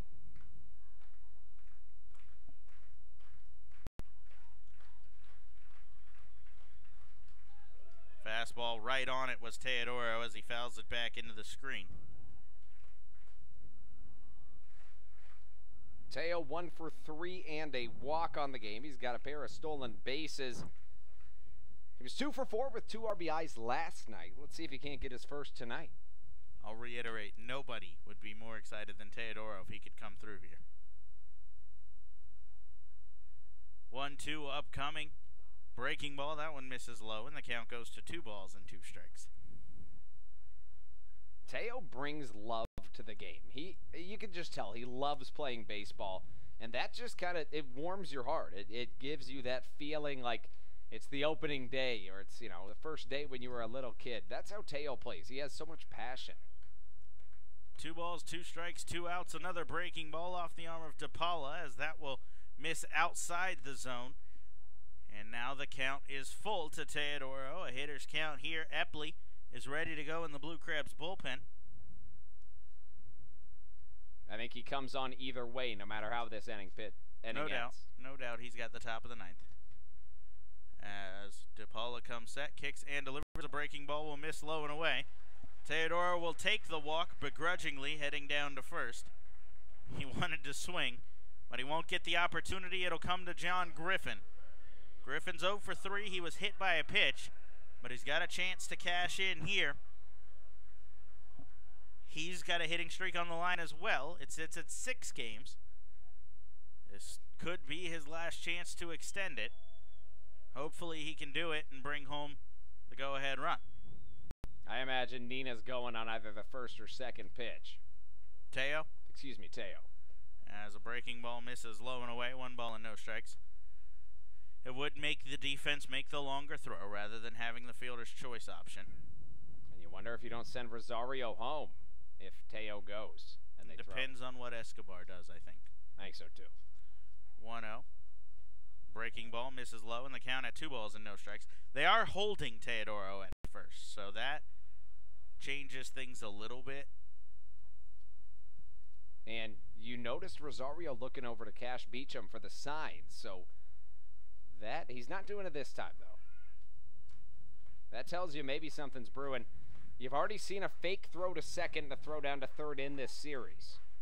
2-0 upcoming. Teo's holding as a fastball catches the zone here. 2 balls and 1 strike. That was generous strike call there at the knees of a normal person, but 6'6" John Griffin. I think that one might have been a little bit too low. The crowd tends to agree. Griffin, not one to argue, though, didn't even turn around. As the 2-1 off the end of his bat, it's flared out towards shallow right. Second baseman giving chase. He's not going to get there. John Griffin, an off the end of the bat single. We've seen him hit balls all the way out of the park, but I said it earlier today, it's not about how hard you hit it sometimes, it's about where you hit it, and John Griffin finds the perfect spot for a chip shot, and the Blue Crabs take a 3-2 lead. He just takes a curveball way on the outer half and just kind of bends over and pokes it into right field. Great piece of hitting by John Griffin, and the Blue Crabs take the lead. Masterful job by Griffin of taking the pitch that's in front of him and doing all he could do with it. He could have tried to overhit that and ended up flying out to right or swinging and missing, but instead he slows his swing down and just floats it out there for a hit, as now Frank Martinez digs in and swings through a fastball, 0-1. So the Blue Crabs have their first lead on the night, a 3-run rally here. All 3 of those runs are going to be charged to Christian Fletcher, who did not record an out in the inning. The 2 runners left on base now are the responsibility of DePaula, though, as they're just insurance at this point for Cody Epley. Keep in mind the Blue Crabs are 3-45 on the season when trailing after 7 innings. Make that 3-47. As Martinez, a pop-up towards shallow left here. Coming on is Gustavo Pierre. He'll make the catch, and that will retire the side. But the Blue Crabs strike for 3 in the inning. Corey Vaughn starts it with a home run. They put up 3 runs on 3 hits. 1 error in the inning and 2 men left on base. Epley will come on and look to shut the door against the 9-1-2 when we return to the Blue Crabs Broadcast Network. Join our team every Friday home game as we honor those who serve our country by remembering everyone deployed. Every Red Friday, the team will wear military-inspired jerseys brought to you by Fairway Independent Mortgage Corporation. All active and former military members receive $5 tickets with their military ID. For more information or to get tickets today, please visit us online at somdbluecrabs.com or call us at 301-638-9788. At Fairway Independent Mortgage Corporation, mortgages are what they do, not who they are. Fairway Mortgage Corporation is a proud partner of the American Warrior Initiative. A key part of this initiative is to educate, encourage, and inspire Americans to give back to our military. Visit their website at www.americanwarriorinitiative.com for more details. Our military fought to protect the American dream. Let's help them live it.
Cody Epley takes over for the top of the ninth. Blue Crabs took their first lead of the game in the bottom of the eighth. Now Epley will look to finish it off against the 9-1-2 in the Road Warriors lineup. The closer Epley works out of the stretch, comes set. His first pitch, a fastball on the outside corner to Armindo Escobar for a called strike 0-1. Epley has been dominant in his time in Southern Maryland. He's fourth in Atlantic League history in saves. This year, no different, as he delivers a slider here that swung on and missed 0-2. He's got 11 saves on the year, a 1.33 ERA. He's allowed 4 earned runs in 27 innings pitched. Epley has 2 blown saves on the year. He's 11 for 13 in save opportunities. Both of those saves, he has not, or blown saves, excuse me, he has not allowed an earned run. They've both been unearned, as he gets a pitch very close here. I'm not sure what Escobar was doing there. I'm not 100% sure I either. think he thought he struck out looking, because I thought he struck out looking. But what really confused me is he stepped back out to get back into the box and then jumped up and did whatever he did. 1-2 pitch upcoming, a slider here, as that misses outside. 2 balls and 2 strikes. Escobar is as hyped up, if not more, than Teodoro Martinez was last inning. I don't know. That's a battle of the hypes, and I think I'm giving it to Escobar. I think Escobar is more of a like mad pumped up, or Teo was like jolly pumped up. If that makes sense. No, it makes total sense. 2 balls and 2 strikes as Epley kicks and delivers back up the middle. Escobar bat flips all the way to the mound as he'll head to first with a leadoff single. And I wonder if something's going to happen from that. I mean, I'm going to go with a no. I don't know what you can do, honestly. I mean, we all know the unwritten rules of baseball. If Escobar's in the lineup tomorrow, maybe something happens, but I mean, frankly, I don't really understand what happened there. I don't either, but don't let that fool you. Epley is allowing a 346 average against leadoff hitters, but after that, he really settles in. So he's got a man on first. He's got the patented sinker in his back pocket. He could easily roll 2 as Osvaldo Martinez digs in. Frank Martinez, the third baseman, in on the grass, expecting a bunt here. Martinez will not do so at the plate as he'll take low and away. 1 ball and no strikes. I honestly thought Armindo Escobar was going to break his bat trying to pump himself up. I was thinking... He smashed it against his knee like Yasiel Puig did earlier in the year when he snapped it in half when he struck out. So, But I don't know what Escobar was doing that for. I mean, he was... it worked. That's all I have to say. It worked. But did it, though? I think he was mad originally, thinking it was strike number 3. They're going to pinch run now. Well, that's got to... He's not going to be happy about that.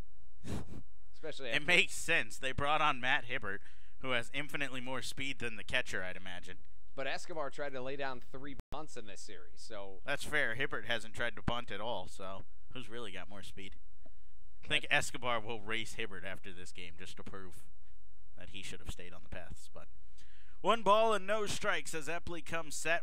Martinez will square to bunt now as he pushes it really high and really far down the first baseline, foul. That was not a good bunt attempt at all. If that would have stayed straightened out, you might have been looking at a double play there. Very well could have been with the glove of Devin Rodriguez.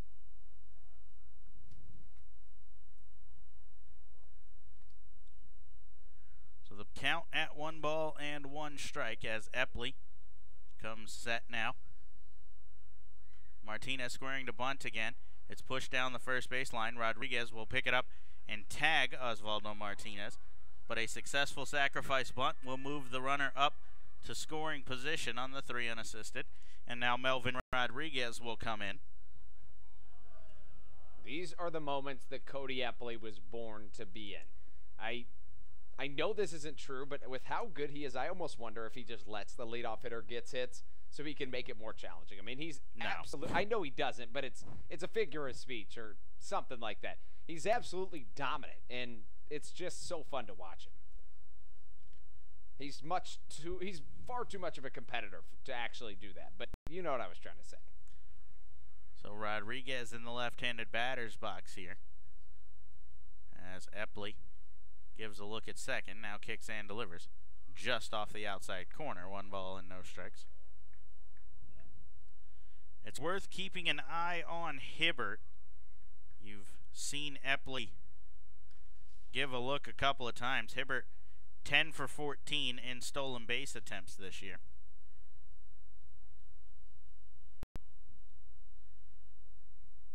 As Epley kicks and delivers a chopper towards second here. Nino will handle this one cleanly and flip on to first. So back-to-back productive outs, we'll say, for the Road Warriors, as a sacrifice and then a ground out have moved the tying run 90 feet away, where a wild pitch or a passed ball could allow a run to score. But Epley will make those trades to put himself in this situation where he can get any out to win the game, with Jorge Fernandez coming up. Couldn't have come down to a better conclusion to a ball game. Very exciting. Epley has 3 wild pitches this year, so it's worth keeping an eye on, as Fernandez, who has reached base in all 4 at-bats tonight, a walk, a single, a double, and an error, digs into the left-handed batter's box. Infield shifts him ever so slightly as Epley kicks and delivers. This one's pulled down the first base line. Rodriguez will handle it and take it to the base himself. The 3 unassisted, and the Blue Crabs, a late rally in this one, have won the game. You couldn't have described this game better than the last play. A hot shot kicks off the heel of Rodriguez's glove. He stabs it out of the air and takes it to the base to finish off the win. It was as tightly contested as it gets from start to finish. These teams battled back and forth. The Blue Crabs had ample opportunity to win this game. They finally cash in the bottom of the 8th. And Andrew, what a game for you to go out on. That's exactly what I was thinking. I mean, you said it should be a good game for the last one. I was worried about it until the end. Corey Vaughn was able to come through, and then some action got going. You see Joe Walsh giving Corey Vaughn a big hug, and then, I mean, absolutely electric game. What a game by the Blue Crabs. They extend the win streak to 5. So they get a big win, to say the least. They were struggling early to get runners in. They finally capitalized. It took a solo home run from Corey Vaughn to spark the offense. You said they needed some jolt of electricity. Vaughn does it, and they get out of here a winner. That's 5 in a row. This team has turned into all of a sudden one of the hottest teams in the Atlantic League as we move forward here. 3-2 the final score. 3 runs on 9 hits, 3 errors for the Blue Crabs. 2 runs, 7 hits, 1 error for the Road Warriors. The win will go to Paul Clemens. The loss will go to Christian Fletcher. Epley will pick up the save. That's his 12th of the season. So, Andrew, I'll turn it back to you for one last time. This is the last time we'll be together, so I'll give it back to you for whatever your final message is, and then I'll close us out for the day. I absolutely enjoyed bringing everything to you guys this year alongside Brandon. It's been an absolute wonderful time. I appreciate the opportunity, and I thank you, Brandon, for everything you've done. So for the final time, thank you for joining me, Brandon Bulanda, and my broadcast partner, Andrew Banstra. Andrew, thank you for everything you've done this year, for helping me along. You know, I know that you came in here to learn from me, but at the end of the day, we learn from each other. It's fun to talk baseball. It's fun to do trivia. It's fun to do all of that. I know you're going to go back to Iowa and continue to get better and better and listen in and answer some trivia questions in the comments. So moving forward in the comments, guys, you'll have Andrew right there to challenge you guys in trivia. But for one final time, the Blue Crabs win. Thank you for joining me, Brandon Bulanda, alongside Andrew Banstra. The series finale coming up tomorrow. Blue Crabs looking for the sweep, and they'll send their ace, Daryl Thompson, to the bump to get it done. We'll bring that to you. 2:05 first pitch. I'll be back here live at 2 o'clock on the Blue Crabs Broadcast Network. Thanks for joining us.